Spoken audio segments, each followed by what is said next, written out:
ပရိသတ်များအားလုံးပဲမင်္ဂလာပါခင်ဗျာမြန်မာ Ghost Story Channel ကနေအားလုံးကိုပြန်လည်ပြီးတော့ကြိုဆိုပါရစေဒီတော့လည်းပရိသတ်များအားလုံးအတွက်နေ့စဉ်တင်ဆက်ပေးနေကြဖြစ်တဲ့အောက်လန်းဘိုးထင်ဇာတ်လမ်းများကိုဆက်လက်ပြီးတော့တင်ဆက်ပေးသွားမှာဖြစ်ပါတယ်ခင်ဗျာဆိုတော့အားလုံးပဲအစင်းသပြေပြီဆိုရင်ဒီနေ့ကျွန်တော်ရဲ့အစီအစဉ်လေးကိုစလိုက်ပါမယ်ခင်ဗျာဘိုးထွေးတို့နွားချောင်းသွားရနောက်ကိုမောင်ဘိုးထင်လိုက်လာလေမောင်ဘိုးထင်ကတည်းကကိုပြုံးသူ့ကိုမှားကြားခဲ့သမျှကိုဖိုးထွေးကိုပြန်ပြောပြနေလေကိုဘိုးထွေးကိုပြုံးနောက်ဆုံးပြောပုံရရွာအုပ်ထူးဆန်းတဲ့ဓမြတွေလာလိုက်မယ်တဲ့ဗျအဲ့ဒါကိုဘိုးတွေအဘကိုကျုပ်တို့ပြောထားသေးတယ်နော်ပြောတာတော့ဟုတ်ပါပြီကွာငါကောင်တွေကငါဘာငါပြောစားဆိုတစ်စက်ကလေးမှမယုံတာခက်တယ်ကွာဟောအဲ့ဒါဆိုလေဗျာကိုဘိုးတွေအဘကိုကျုပ်တို့ကလိုက်ပြီးပြောပြပြီးရောမဘိုးတွေရဲ့စကားကိုဘိုးတွေကနားထောင်ပြီးတွေးနေပြီလေအဲ့ဒီကပေတူးကကြံကင်းပေါက်ကိုသွားရင်ပြင်နေတဲ့နွားကိုလေးခွာနဲ့မသွားရင်6လန့်ပြစ်လိုက်ပြီးဟေးကိုဘိုးတွေဘယ်သွားနေလဲစုပ်ပေတူးရဲ့နွားလန်းချောက်တဲ့စကားကြောင့်ဖိုးထွေးပေတူးကိုမျက်လုံးပင့်ကြည့်နေလေရ။အော်စကားတွေလွဲကုန်တာပါဗျာ။ကျုပ်ကနွားမမောင်းခင်ကိုဖိုးထွေးဘောက်ကိုကျုပ်တို့ကလိုက်ပြောရင်ကောင်းမယ်လို့တွေးနေရတယ်။ကိုဖိုးထွေးနာမည်ကိုရောင်ခေါ်မိတာပါဗျာ။အေးပါကွာ။ပြီးတာပဲ။အဲ့ဆိုလဲညနေလာခဲ့ကြလေကွာ။ตาရလည်းခေါ်ခဲ့ကြအောင်။အဲ့ဆိုကျုပ်တို့ညနေလာခဲ့မယ်ဗျာနော်။အေးအဲ့တော့မောင်ဘိုးတင်တို့ကနွားเจ้าနဲ့ရောက်ရပေါက်ရများကိုပြောဆိုနေကြရင်နွားเจ้าနဲ့အချိန်ကိုကုံဆုံးစေခဲ့ပါလိမ့်တော့တယ်။ရွာလူကြီးအိမ်မှာမောင်ဘိုးတင်တို့ဆွေအောင်ရောက်ရှိနေကြလိမ့်တယ်။လူပြိုပေါက်ကိုသားနဲ့တူဂျိုးသိန်းဆိုတဲ့သူတို့နဲ့တရွယ်တဲ့တငယ်ချင်းတယောက်ပါပို့လာပါလိမ့်။ဂျိုးသိန်းကိုခွာခြင်းမှာตาရအကြံဖြစ်လေတယ်။ဒါကမောင်ဘိုးတင်မှတပြားများအကြောင်းကိုပြောလိုက်တဲ့အခါသူ့မျက်လုံးနဲ့ဂျိုးသိန်းကိုပြေးမြင်လေတယ်။ကိုကားကြန့်ခိုင်မှုနဲ့ကိုခိုင်ပညာလိုက်စားသူဖြစ်တာကြောင့်ตาရမှဂျိုးသိန်းကိုသူတို့နဲ့တူခေါ်လိုက်ခြင်းဖြစ်တော်တယ်။ဂျိုးသိန်းကဂျိုးသိန်းသောနာမည်နဲ့လိုက်အောင်မျက်လုံးပြူးပြူးနဲ့ဖြစ်ပြီးတယ်။သူကိုဂျိုးသိန်းအပေကြောင့်နာမည်ပေးထားလဲဆိုတာကိုတော့သူတို့မသိပေ။တေချာကဂျိုးထောင်ပြီးတော့အတမွေးဝမ်းကြောင်းပြုသည့်အတွက်ဂျိုးသိန်းကိုနာမည်ပေးထားခြင်းတော့မဟုတ်ပါမိတို့ဆိုစကားမူဂျိုးသိန်းဒီကမောင်ဘိုးထင်းတို့နဲ့အတူရွာလူကြီးအိမ်ရောက်နေလေပြီဖြစ်တော်တယ်ရွာလူကြီးကအတော်များတဲ့လူငယ်လေးများကိုတွေ့တဲ့အခါဟဲ့ကောင်နေမင်းတို့သတင်းကျုံနဲ့မားလာတာလားဟာမဟုတ်ပါဘူးဗျာကျုပ်သားကရွာလူကြီးကိုတင်ပြဆွေးနွေးကြလိရှိလို့ပါကြီးကြဲကြဲตาရကြီးစကားကြောင့်ရွာလူကြီးမျက်လုံးကိုပင်းကြည့်လိုက်ပြီးတော့ကဲဆိုသမ်းမအောင်ပြောရမယ်ဆိုရင်တော့ရက်ကျိုးရွာကျိုးပေါ်ရွာလူကြီးရဲ့အေးအဲ့ဒါကိုပြောလေရက်ကျိုးရွာကျိုးဆိုတော့ဝိုင်းဝန်းဆွေးနွေးပြီးတော့ဖေးရှားမယ်မဟုတ်လားဒီစောက်ကမြင်းမာသားကတော့ငါလက်ဆွဲတော့ဒုံနဲ့တွေ့တော့မယ်မင်းရွာလူကြီးကတီးခံမှုတိုင်းတာကကုံပြီးတော့တန်းရမထကဒုတ်လိုက်ရှားနေလေတဲ့အဲ့ဒီခါမှာရွာလူကြီးကတော့အကြီးသေးတွေကသူမယောက်ျားဖြစ်သူကမှန်လိုက်လေတော့တယ်တော့ကကလေးတွေနဲ့တူပြီးဘာဖြစ်နေတာလဲဒါကလူကြီးလူအောင်ဆိုင်စကားပြောနေရရှင်တော့နော်ဟဲ့သေးတွေနင့်သားကစကားပြောတာဇေယျမှာတရားဆွေးနေတဲ့ဖုံးကြီးလူထွက်ယာကြီးလေတန်းနေတယ်ငါရီယာကြီးကိုကြည့်မြပါဘူးဆိုတင်းကငါရှိလာပြီးတော့ပြောရင်ဆိုတော့ငါဒုံဆွဲကျင်လာပြီရွာလူကြီးကစိတ်ကြီးသူဖြစ်ရသူအမြင်ကတ်တဲ့ယာကြီးဆိုတော့ဖုံးကြီးလူထွက်မျက်နှာကိုပြေးမြင်ပြီးတော့ตาရအားဒေါသထွက်နေခြင်းပဲရွာလူကြီးဒေါသထွက်သည်ကလည်းမလွန်ပဲ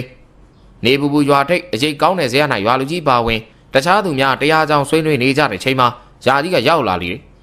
ရောက်ချင်းရွာလူကြီးကိုကြည့်ပြီးတော့စကားဆိုရင်လည်းဝင်ထိုင်လိုက်လေတဲ့ကာမတဏှာဆိုတာလူကြီးတာငယ်တာမဆိုင်ဘူးဗျာလူတိုင်းရှိသူ့ကိုယာကစိတ်လို့လည်းခေါ်တယ်ရွာလူကြီးကသူ့ဟာကြည့်ပြီးတော့ပြောနေပြီမဲ့သူ့ကိုပြောသည်မဟုတ်တော့ကြောင့်ငြိမ်နေလိုက်တယ်အဲနောက်ပေပင်ရွာမှာဘုရားဒါကဦးသိန်းညွန့်ကစကားဆပြီးတော့တရားဆွေးနွေးပွဲကိုဖွင့်လိုက်လေတယ်ကျုပ်တို့မြတ်စွာဘုရားရှင်ကိုတော်မြတ်ကြီးကအဆုံးအမကိုအဓိကထားပြီးဟောကြားတော်မူတယ်ဗျာအဆုံးအမကိုတကယ်လိုက်နာတဲ့သူကရှားပါတယ်ဗျာဟုတ်တော့လေဟုတ်ပါတယ်တရားစာကိုမှတွေ့ဆိုသလိုတရားဆိုတာဘာမှသွားရှာကြမလို့ဘူးပြို့ကိုယ့်ရဲ့ကိုမှပဲရှိဟုတ်တယ်ဗျမဟာသတိပဋ္ဌာနာတုံးမှာမြတ်စွာဘုရားဟောထားတာရှိတယ်ဗျကာယ ानु ပတနာဝေနာ ानु ပတနာစိတ် ानु ပတနာဓမ္မာ ानु ပတနာဆိုတဲ့သတိပဋ္ဌာန်၄ပါးအကြောင်းကိုဟောထားတယ်ဗျရွာလူကြီးသည်မဟာသတိပဋ္ဌာနာတုံးကြောင့်ပြောနေစဉ်ဘုံကြီးလူတို့ယာကြီးကရွာလူကြီးကိုကြည့်ကအိုးရွာလူကြီးရဲ့နောက်မှဝိပဿနာကြောင့်ပြောပါခုတော့ခမရမိမဒေါ်သေးတွေကြီးနဲ့ရင်ခွဲအိမ်နိုင်အောင်ကြိုးစားပါအောင်ဗျာခမရသာဖိုးထွေးပြောပုံရသူတို့တလင်းမာနေပြီးပြောတာကိုနေတိုင်းတလင်းသွားခောက်ခိုင်းနေတယ်ဆိုဗျာယာကြီးမင်းဘာပြောတယ်ဩရွာလူကြီးရဲ့လောကီသားတွေပဲဗျာမေထုံမှုပြူတာရှက်เสียမဟုတ်ပါဘူးမင်းမေကြီးတော့လမ်းလေကောင်မေထုံမှုပြူခိုင်းခွေးမာသားရွာလူကြီးရဲ့ဒေါသနဲ့တင်ငရဲပြီးမှန်စွာသွားပြီဆိုတဲ့စောင်းပုတ်မင်းကြီးတော့သွားပုတ်ကွာရွာလူကြီးကဒေါသထွက်လုံးတာကြောင့်နှထင်ကြောများပင်ထောင်းနေလျာရွာမတရားဆွေးနွေးနေတဲ့လူကြီးများရွာလူကြီးကိုထိန်းထားလိုက်ရတယ်အဲ့ဒီပြဿနာကြောင့်အခုချိန်ဒီရွာလူကြီးစိတ်မပြေဘာမဆိုင်ညာမဆိုင်ตาရကိုယာကြီးစကားပြောမနေတူသည်ဟုပြောကဒေါသပုံထနေခြင်းပဲဖြစ်တော်တယ် အဲ့နောက်ရွာလူကြီးကအသီးစိတ်နဲ့ဒေါသစိတ်ကိုထိန်းကကဲပြောကြစမ်းပါဦးမင်းတို့ဘာကိစ္စရှိလို့လဲဒီလိုပါရွာလူကြီးရဲ့ဟိုတခါတေသွားတဲ့ကိုပြုံးကပြောခဲ့တယ်ဗျဒီရွာကိုထူးဆန်းတဲ့ဓမြတွေလာလိမ့်မယ်တဲ့ဟမ်မင်းတို့ကဟုတ်ရောဟုတ်ရလားကွာရွာလူကြီးကตาရရဲ့စကားကိုမယုံဟန်ဖြင့်ပြောနေလေတယ်အဲ့ဒီကမောင်ဘိုးတင်ကရွာလူကြီးကိုตาရပြောဒီမှာမှန်ကန်ကြောင်းထောက်ခံစကားဆိုလိုက်လေတယ်ဟုတ်တယ်ဘာကြီးကဘလို့ဓမြတွေလဲဆိုတော့ကျုပ်တို့လည်းမသိဘူးရွာဟိုတော့ဓမြတွေတကယ်ဝင်လာလိမ့်မယ်ဘိုးတင်ငါတို့နယ်မှာအများဆုံးရှိနွားတခိုးပေါ့ကွာဟိုတကာဓမြဆိုတာကလည်းကောလာဟာလားဘာဖြစ်ဖြစ်မင်းတို့တွေရွာကိုကာကွယ်ပေးခြင်းနဲ့စိတ်ကိုတော့လေးစားတယ်ကွာကဲမင်းတို့အကြီးမြေပဲလို့ကြွေးလိုက်မယ်ထင်တယ်စားပြီးတော့မှသွားကြကြားလားရွာလူကြီးကမောင်ဘိုးတင်တို့ရဲ့စကားကိုအလေးမထားသူပြောချင်တာမှပြောပြီးတော့အိမ်မော်တက်သွားလေတော့လေဘိုးထွေးကသူ့အဖထွက်သွားတဲ့အခါမောင်ဘိုးတင်တို့ကမြင်ပြီလားဟုသဘောရတော့ကြည့်ဖြင့်ကြည့်ရင်မောင်ဘိုးတင်တို့ကမင်းငေါ့ပြနေပါလေတော့တယ်ယခုမောင်ဘိုးတင်တို့ထူးဆန်းတဲ့ဓမြများရန်ကိုကာကွယ်ဖို့တော့တိုင်ပင်နေကြလိမ့်မယ်သူတို့ပြောစကားများကိုရွာလူကြီးကမယုံ၍ဦးအောင်ဝါပြောပါတော့လေဦးအောင်ဒီလည်းမယုံကြည်ပါဒါကြောင့်မောင်ဘိုးတင်တို့ဖွဲ့ဆွေးနွေးရပြန်တယ်ဖိုးထွေးကကြံသူများအားလုံးထဲမှာအစ်စ်ပါလာတဲ့ဂျိုးသိန်းကိုကြည့်လိုက်ပြီးဂျိုးသိန်းမင်းကဗလာလဲကောင်းတယ်တိုင်းနဲ့တက်တယ်အဲ့တော့မင်းကခေါင်းဆောင်လို့ငါတို့လည်းတိုင်းသိမေးပါလားမင်းတို့တိုင်းသိမို့လောက်ထိငါမတက်သေးဘူးကွာငါဆရာရှိတယ်လေမင်းတို့သိညမလားဘယ်ရွာလဲကျိုးရွာပဲလေကွာရွာလေးဆရာလေးမင်းအောင်လေဂျိုးသိန်းမအဲ့ဒီလိုပြောလိုက်တဲ့အခါပေတူးကဂျိုးသိန်းကိုသေချာကြည့်ကကိုဂျိုးသိန်းခမားပြောတဲ့လူကရွာထဲကရွာသားပြဆက်ကိုင်းမင်းသားလုပ်တဲ့ကိုမင်းအောင်ကြီးလား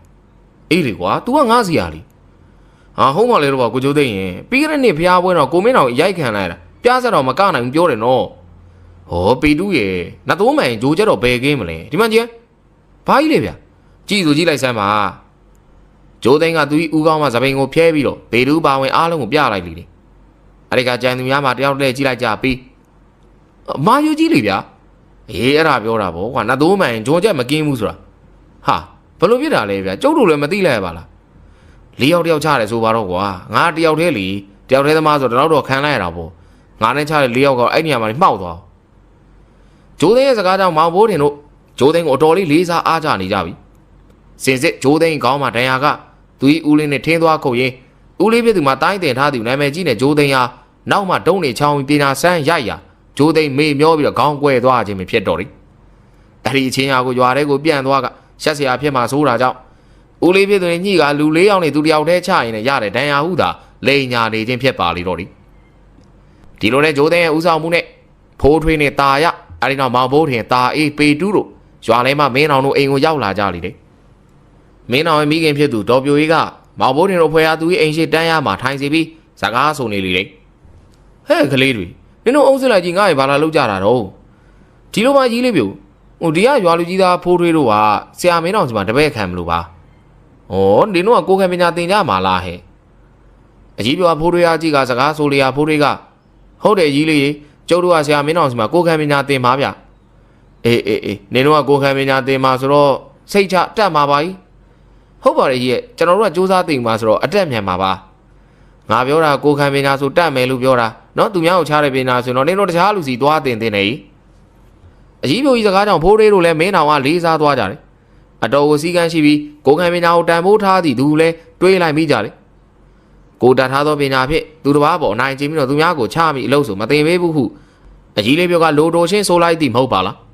စိတ်ထဲမှာလေးစားနေသည်ကိုตาရကစကလုံးများဖြင့်ပြောင်းလဲပေးလိုက်သည်ကိုမင်းတော်ဒီလောက်လေးစားစရာလူဆိုတာကျုံမသိဘူးကြီးရေ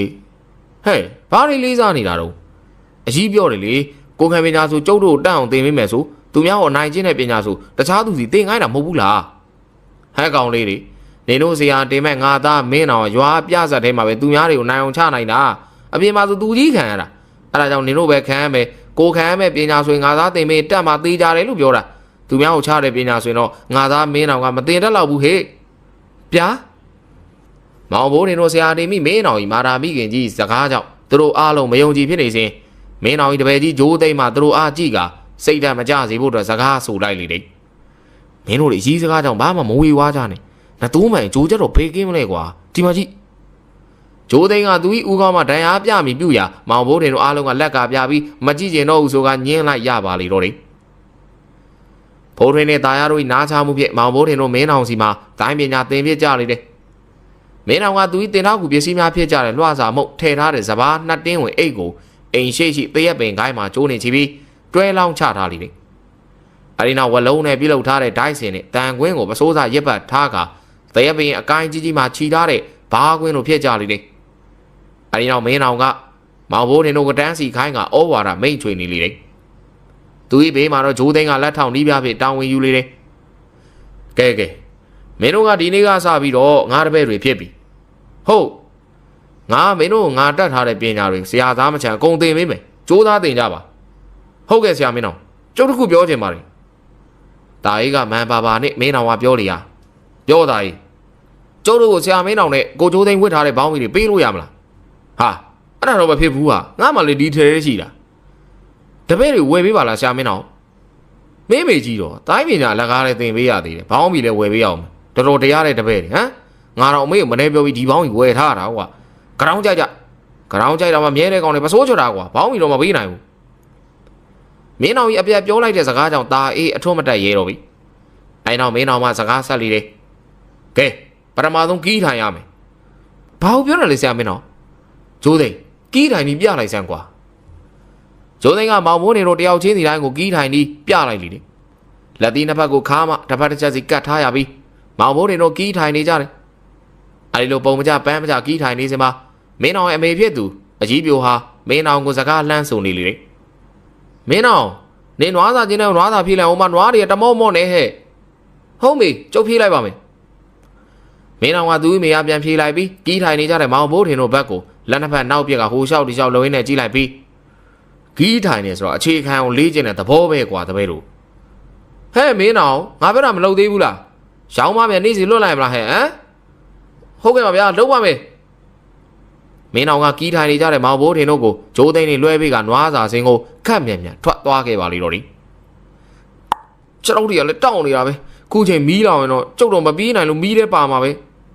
ဟုတ်တယ်ကွာကီးထိုင်နဲ့ထိုင်ခိုင်းလိုက်တာများနွားစာစင်းပြီးလို့ပြန်လာမှပြီးတော့တယ်ဟိုကောင်ဂျိုးသိန်းကလည်းဘုံမသိပါမသိနဲ့နဲ့လောက်တာတန်းငေါက်တော့တာပဲခုပါကွာဆရာမင်းအောင်တဲ့ तू ကပူနေတာမောင်ဘိုးတွေတို့ဦးရဲ့အိမ်ရှိကုတ်ပြစ်မှာခြေထောက်များကိုတယောက်တည်းနှိမ့်နေပေးရင်ပြောဆိုနေကြစဉ်ရွာထဲမှာအတန်များကျဲလောင်စွာထွက်ပေါ်လာပါလိမ့်တော့တယ်ဓမြပြိုးဓမြရွာထဲကိုဓမြတွေဝင်လာပြီပြိုးရွာထဲမှာအတန်များကြားတဲ့ကဦးအောင်ကအိမ်ပေါ်မှာတုတ်သီးတုတ်ပြဆင်းလာကမောင်ဘိုးတွေတို့ကိုကြည့်လိုက်ပြီးဟေ့ကောင်လေးဘာလုပ်နေတာလဲဒုတ်နေတာတွေဆွဲပြီးဓမြရဲ့ကာကွယ်ကြလိကွာဖိုးရင်းနဲ့ตาရမင်းတို့ကအရွယ်ရောက်နေပြီရွာကိုကာကွယ်ကြလိရွာကိုကာကွယ်ဖို့တိုင်းတင်လိုက်တာပဲဆရာမင်းတော်တနေ့လုံးကြီးတိုင်ခိုင်းလိုက်တာကျုပ်တို့လမ်းလျှောက်တော့မရတော့ဘူးဗျာမတက်နိုင်တော့ဘူးဟေးကောင်ဘိုးတွေမင်းတို့ဘာဖြစ်နေလာထသွားမယ်ကျုပ်တို့နှိပ်ပြီးရင်ကိုဘိုးတွေကိုပြန်နှိပ်ပေးရမှာလမ်းမလျှောက်နိုင်ဘူးဗျာရဲ့အရေးဆိုຢာကပုံနေပြီကွာငါတို့ကလည်းမင်းတို့ပြောတော့လေးမထားမိတာကွာငါတို့အမဦးလေးတို့ကအိမ်မှာအေးဆေးနေကြဟုတ်ပလားကဲကျုပ်တို့ပဲသွားလိုက်ပါမယ်ဦးအောင်ကကိုပြက်မှာနှိပ်သူနှိပ်အိတ်သူအိတ်နဲ့နေကြတော့မောင်ဘိုးတင်တို့ကထားရကအတန်လာရာစီကိုဓာတစ်ချောင်းဆွဲ၍ပြေးထွက်သွားပါလိမ့်တော့တယ်ဘေးပင်ရွာထဲမှာစူညံတန်များတိတ်သွားကြပြီဖြစ်လေတယ်ညနေနေဝင်ချိန်မှာတိုက်တဲ့ဓမြများမှာကျွဲနွားများကိုသာဓမြတိုက်သွားကြတယ်ယခုမှတော့ရွာသားများကရွာလူကြီးအိမ်မှာစုယုံရောက်ရှိနေကြတယ်မျက်နှာဖူးရောင်နေတဲ့ရွာလူကြီးရဲ့ဘေးမှာမြက်ကွင်းညိုနေတဲ့ဥအောင်နဲ့တခြားတရားတန်ကြံများရှိနေသောလူ၄၅ယောက်တန်းရမှာထိုင်နေကြတယ်သူတို့ရှိမှတော့တတိလေးမေမျောနေတဲ့မင်းအောင်နဲ့ဂျိုးသိန်းဟာရွာသားများမှရက်ခတ်ပေးရင်တတိရဖို့အတွက်နှာနှက်ယူနေကြလိမ့်တယ်မင်းအောင်ကတတိရလာကချက်ချင်းငုတ်တုတ်ထိုင်လိုက်ပြီးဓမြဆွဲကောင်ဘာမှလို့အဲ့ကောင်တွေဘာမှလဲတိုင်းစရာဆိုလို့အားကိုရမလားရှေ့ကတင်ပါလေဟိုကလက်သီးနဲ့၃ချက်ပဲထိုးရတယ်မေ့သွားတဲ့ဆရာတပည့်တွေဟမ်ရွာလူကြီးကသူဤဇနီးပေးတဲ့ကြက်ထုတ်ကိုမျက်နှာမှာကပ်ပြီးတော့စကားဆိုလေးဟာမင်းအောင်ကရွာလူကြီးကိုကြည့်လိုက်ပြီးကျုပ်ကအကွက်လေးခင်းနေတာဗျာဒင်းတော့တန်းထိုးတော့ပဲကျုပ်လည်းပြန်ချပါလေဒီလူတွေကိုထိုးရကန်တာဖွဲကြီးကိုကန်နေရတဲ့အတိုင်းပဲအေးအဲ့ဒါတော့ဟုတ်တယ်ကွာဒီကောင်လေးငါတို့လည်းဒုံးနဲ့ဝင်ရိုက်တာဘလို့မှမနေဘူးဟေ့ဟုတ်ပါရွာလူကြီးဟာကျုပ်ဆိုဓားနဲ့ထိုးတာဒီကောင်တွေကသွေးတော်မထွက်ဘူးရိုးတော့မရိုးဘူးဗျာဦးကညိုနေတဲ့မြက်ကွင်းကိုလက်နဲ့ပုံရင်စကားဆိုနေလေတယ်အဲ့ဒီချိန်ရွာလူကြီးတို့အနားကိုကွာတာနဲ့မောင်ဘိုးထင်တို့ဖွဲ့ကရောက်လာပြီးဖိုးတွေးမှာသူကြီးအဖရွာလူကြီးကပြစ်တင်ပြောဆိုနေလေတော့တယ်အဖကိုကျုပ်တို့ပြောပါတယ်အဖတို့လူကြီးတွေဖြစ်ဘာတွေးခေါ်မှမရှိဘူးလူငယ်တွေကိုလည်းနေရာမပေးချင်ဘူးခုတော့ခံရပြီမလားဟမ်ဒီကောင်ကတော့ကွာနားတဲ့အထက်ငါစကနာလာထိုးနေတယ်ဘာလဲကိုမောင်ကြီးရှင်ကကျမသားဖိုးတွေကိုရန်ရှာနေရလားသူတို့ရှင်ကိုကြိုပြောတာမဟုတ်ဘူးလား အေးပါသေးသွင်းရဲ့ငါသိပါတယ်ဒီကောင်ပြောနေတဲ့ပုံစံကြည့်အောင် तू ကရွာလူကြီးလားငါရွာလူကြီးလားရွာလူကြီးကသူ့ဤသားတော်မှာဖိုးထွေးရမကြေမနက်နေကြည့်နေလေတဲ့အဲ့ဒီနောက်ဖိုးထွေးကသားနဲ့မောင်ဘိုးတင်တို့ကိုကြည့်လိုက်ကဟေးကောင်လေဓမြတွေတော့ငါတို့ညာလူချင်းလိုက်မယ်ကွာလာလဲตาနေတယ်ဆိုတော့လိုက်လို့အဆင်ပြေမယ်မင်းတို့ဘယ်သူတွေလိုက်မလဲကျုပ်လိုက်မယ်ကျုပ်လည်းလိုက်မယ်ဗျာထုံးစံတိုင်းตาရမောင်ဘိုးတင်ตาအေးပေတူးတို့ဖိုးထွေးနောက်ကိုလိုက်ပြီးပြောသူများဖြစ်ကြလိမ့်မယ်အဲ့ဒီနောက်အတန်ခတ်တိုးတို့နဲ့လူနှစ်ယောက်အတန်ကပေါ်လာလိမ့်တယ်ငါတို့လည်းလိုက်မယ်လေအဲ့ဒီနှစ်ယောက်ကတော့တခြားသူမဟုတ်မင်းအောင်နဲ့ဂျိုးသိန်းတို့ဖြစ်ကြလိမ့်မယ်ဒီလိုနဲ့မောင်ဘိုးတင်တို့အဖွဲ့ရွာမှကျွဲနွားများကိုဓမြတိုက်သွားတယ်ဓမြများနောက်ကိုလိုက်ရန်ဟန်ပြင်လိုက်ကြပါလိမ့်တော့တယ်အခုချိန်မောင်ဘိုးတင်တို့အဖွဲ့ကိုဥဆောင်သူမှမင်းအောင်ဖြစ်လေတယ်မင်းအောင်ကရှမ်းပေါင်းမီကိုဝစ်ထားပြီးတော့ဓာနလက်ကိုကြက်ချေကလွှဲထားရာအမှန်တကယ်ကိုပင်တိုင်းဆရာနဲ့တူနေလေတော့တယ်သူဤဘေးမှာတော့သူဤတပည့်ကျော်ဂျိုးသိန်းကရှမ်းပေါင်းမီကိုဝစ်ဆင်ထားပြီးငါကြီးတော်သားကိုပကုံးမော်ထမ်းထားတယ်မောင်ဘိုးတင်တို့ကသူတို့ဤနောက်မှာလိုက်နေကြတယ်ရှေးကိုလည်းအရမ်းမကတ်ရဲကြပြီမတော်လို့ဓာအထုတ်ကသူတို့ကထိခိုက်နိုင်ပြီမဟုတ်ပါလားမြေတို့ပင်ဆိုသေးကမူရွာထဲမှာဓမြတိုက်သွားတဲ့ကျွဲနွားများကိုဆွဲသွားနိုင်သည့်လမ်းသို့သူတို့လိုက်လာနေကြတယ်ရွာလူကြီးနဲ့ဦးအောင်တို့အတန်တန်တားစီကြားကအတိုက်ခံလုပ်ပြီးရင်ကော့ပြီးတော့ထွက်လာကြသောမောင်ဘိုးတင်တို့ဟာယခုလာမင်းကြီးရဲ့အလင်းအောင်ရသောညပိုင်းကိုရောက်ရှိလာပြီးဖြစ်တော့တယ်တပည့်တို့မင်းတို့တွေတတိထားမဲ့ချိန်ရောက်လာပြီကွာဘယ်သူရဲ့တပည့်လေကိုမင်းတော်မင်းတို့တွေလေကွာတာရကျုပ်ကတော့ခင်ဗျားတပည့်မလုပ်တော့ဘူးနော်ကြံတဲ့သူတွေကတော့မပြောတတ်ဘူးဒါကမောင်ဘိုးတင်တို့ကလှည့်ကြည့်ပြီးပြောလိုက်ရာမောင်ဘိုးတင်တို့အားလုံးခေါင်းကိုတွင်တွင်ခါရမ်းနေသည်ကိုထုံးလေးနေသောလာရအောက်မှာနောက်လှည့်ကြည့်နေသောမင်းအောင်မြင်ရချိန်အေးပါကွာငါတတ်ထားတဲ့ပညာဆိုတာဟောရီယာငါတပည့်ဂျိုးသိန်းလို့ပညာရှင်တွေမှသင်ခွင့်ရတယ်ထင်ပါရဲ့ကွာအဲနောက်မင်းအောင်နဲ့ဂျိုးသိန်းတို့ကဥဆောင်ပြီးခီးနေလာရာညသကောင်ရန်တို့ရောက်လာပြီးဖြစ်တော်တယ်အဲနောက်ဖိုးတွေကလာရောင်ကူညီဖြစ်လမ်းပေါ်မှာနွားချီယာများကိုကြည့်လိုက်ကကိုမင်းအောင်နွားတွေကဒီတောထဲဆွဲသွားပုံပဲဗျာဒီဘက်မှာချီယာတွေမရှိတော့ဘူးမင်းအောင်ကဖိုးတွေပြတဲ့နေရာကိုတေချာကြည့်လိုက်တယ်ဟုတ်ပြီနွားများချီယာများကတောထဲကိုဥတီနေကြလေတယ်အဲဒီကမင်းအောင်ကပစိုးစားတစ်ခုကယူဆောင်လာတဲ့ရေနံစီပလင်းထဲမှာရေနံစီကိုဆော့လိုက်ပြီးလွယ်ထားတဲ့ဓာနှစ်ချောင်းနဲ့ဓာတစ်ချောင်းရဲ့ဓာဥမှာပတ်လိုက်ကတစ်သားမိချစ်ပင်မိချစ်လိုက်ရမှာတော့မိတို့တစ်ခုဖြစ်သွားလေတော့တယ်အဲနောက်မင်းအောင်ကနွားများကိုဆွဲသွားတဲ့တောထဲကိုဥဆောင်ပြီးဝင်သွားကြပါလေတော့တယ်မင်းအောင်ရဲ့ဓာနဲ့ပြုလုပ်ထားတဲ့မိတို့ဟာလာရောက်မကြောက်နိုင်တော့သောတောထဲမှာလင်းထိန်နေလေတယ်သူတို့အချိန်တော်ကြာတောထဲကိုဝင်သွားကြချိန်တစ်ပင်ကြီးများကိုခုံလဲထား၍အပင်ကြီးများမရှိတော့ပဲအပင်သေးလေးများကျိုးတို့ကျဲတဲ့ရှိရာနေရာကိုရောက်လာခဲ့လေတယ်။အဲဒီနေရာရောက်တဲ့အခါလာရောင်ကဝိုးဝါအလင်းအောင်ပေးစွမ်းနေတယ်။မင်းအောင်ကသူ၏ဓာတ်ထိပ်မှမိစာကိုခါထုတ်ပြီးတော့မိကိုညှိလိုက်ကကြံသူများကိုအတန်တိုးတိုးနဲ့ပြောလိုက်လေတယ်။ဟဲ့ကောင်နေဟိုရှိကမိအလင်းအောင်ရတယ်တွေ့လား။အဲ့နားမှာလူရှိတော့တယ်။ဟုတ်တယ်ဗျာမိကတော့တော်တော်လင်းထိန်နေရပဲမိတို့တွေထုံးထားတာဖြစ်မယ်။အေးငါတို့သွားကြမယ်။ငါတို့ရွာကျွဲတွေနွားတွေပြန်ဖို့ငါတို့ကြိုးစားမယ်။တို့ရွာနွားတွေကျွဲတွေမရှိရင်ငါတို့ရွာသားတွေလဲဆိုင်ကြံဆိုင်ခက်ခဲကုန်ကြမှာကွာယခုမောင်ဘိုးတင်တို့မင်းတော်အားလေးစားသွားပြန်လေတိုင်းပညာကိုအင်မတန်ချစ်မြတ်နိုးပြီးရွာသားပြဆက်မင်းသားဖြစ်တဲ့မင်းတော်ဟာရွာကိုချစ်တဲ့စိတ်အပြည့်ရှိပြီးတော့ဒုက္ခရောက်နေတဲ့ရွာသားများတို့ရှေ့သုံးမှကိုကြီးဖို့ကြိုးစားနေတော့ကြောင့်မင်းတော်ကအညာတရပြဆက်မင်းသားဆိုပေမဲ့ပောက်ကရပြဆက်မင်းသားတော့မဟုတ်ပြီထို့အတွက်မောင်ဘိုးတင်တို့လေးစားနေကြခြင်းပဲဖြစ်တော်တယ်ကိုမင်းတော်ခမားစိတ်တော်လေးစားတယ်ဗျာဒါနဲ့လာမဲ့ဖျားပွဲပြဆက်ကိုင်းကျုပ်တို့ကမယ်ဗျာဒါနဲ့ခမရတို့နွားတွေမပါပဲခမရကျုပ်တို့နဲ့ဘာလို့လိုက်လာနေဗျာ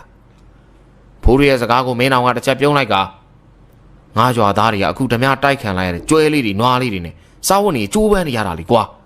သူတို့မှအခုကျွဲနားတွေမရှိတော့ဘူးဆိုတော့ဘလောက်ပူပင်တော့ခရောက်လိုက်ကြမလဲငါးရွာပြဆက်မင်းသားလीသူတို့တွေစီးပွားရေးအစဉ်ပြေနေမှပျော်ရွှင်နေမှငါတို့လည်းပျော်ရွှင်မှာပေါ့အဲဒီတော့ငါတို့မှတောင်းဝင်ပြည့်ရှိတယ်ကွာ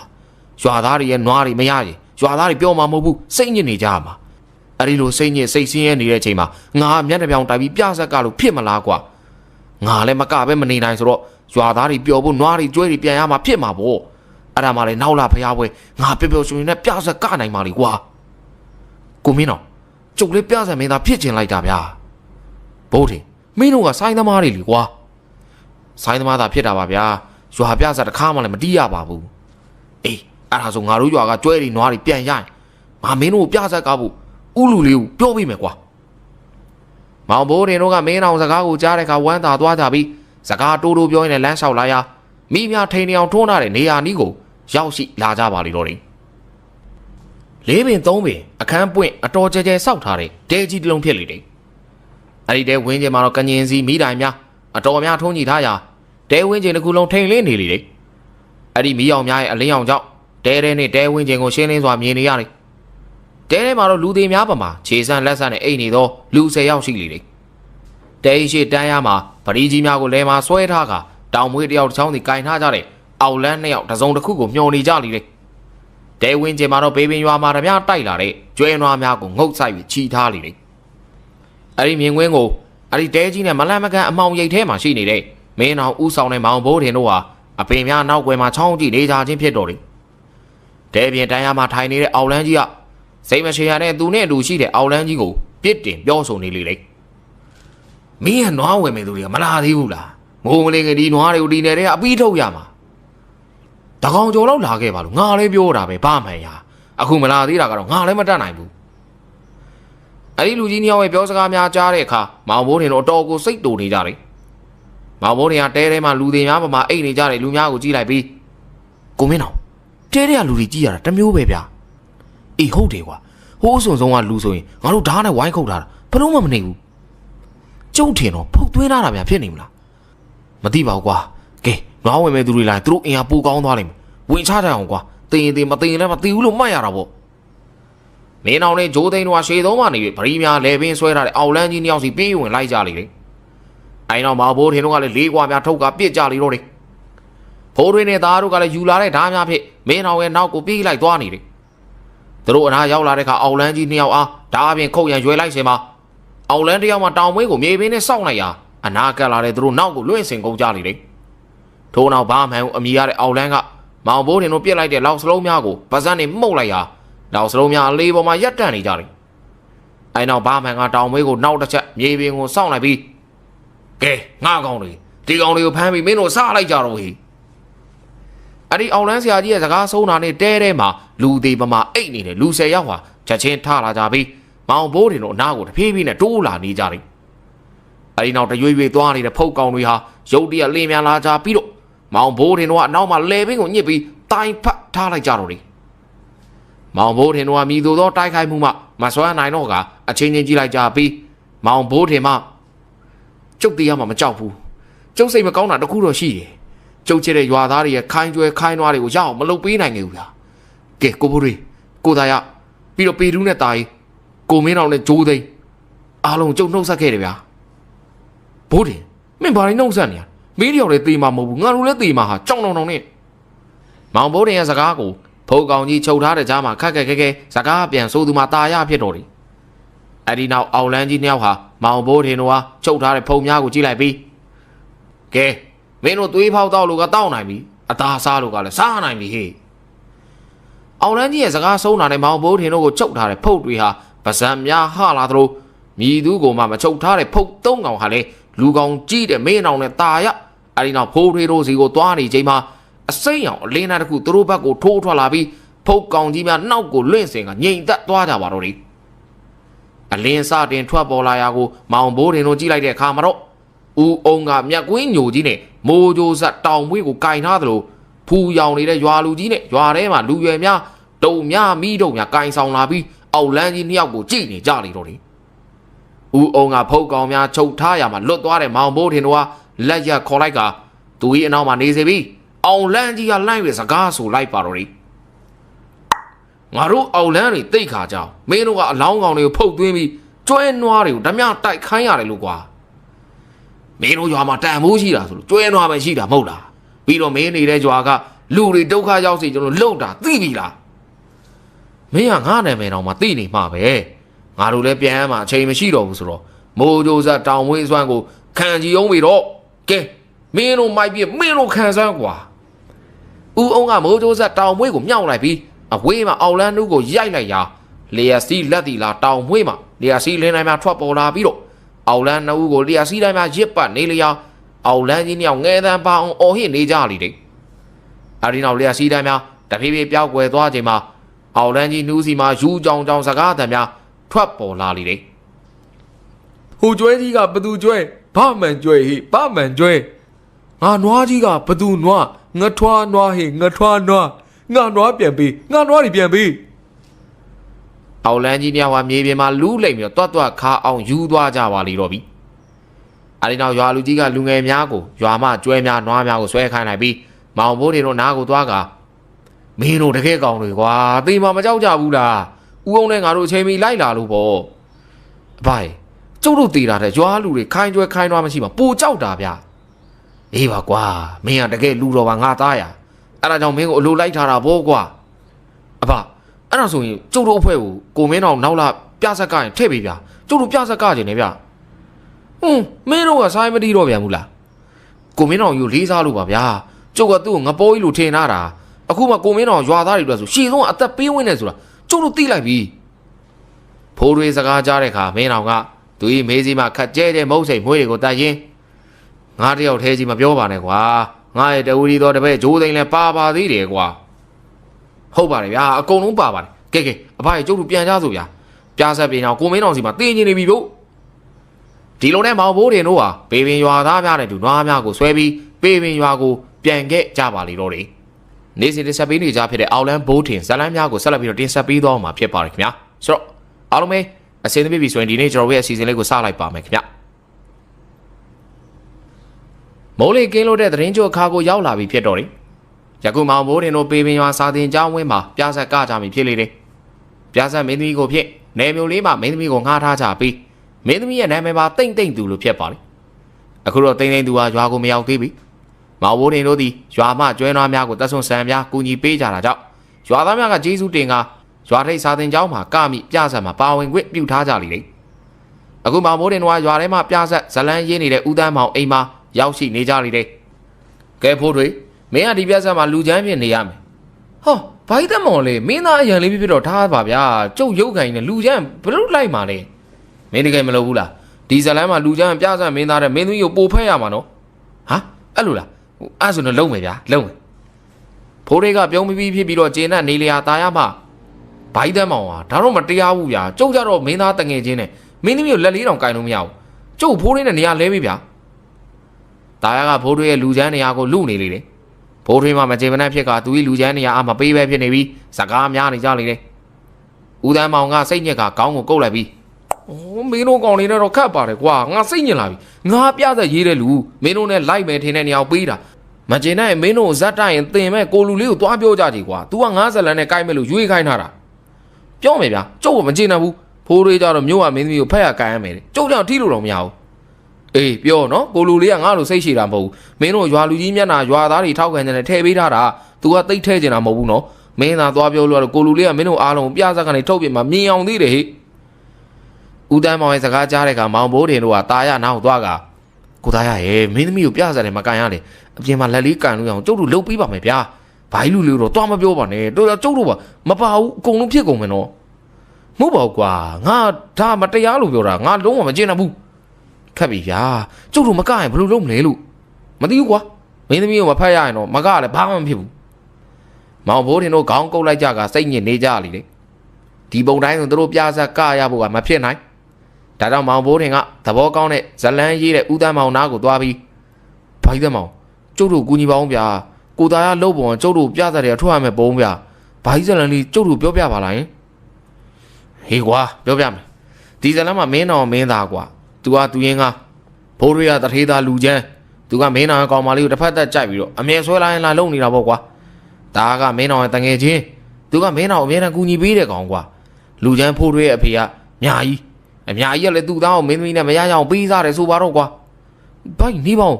းကျုပ်တို့ကဘယ်နေရာပါမှာလဲလာမယ်လေမင်းတို့ကလမ်းဘေးကတရောင်းစားလေး3ယောက်ဒီကွာဟာဘိုက်တယ်မောင်ဒါတော့မဟုတ်တော့ဘူးဗျာ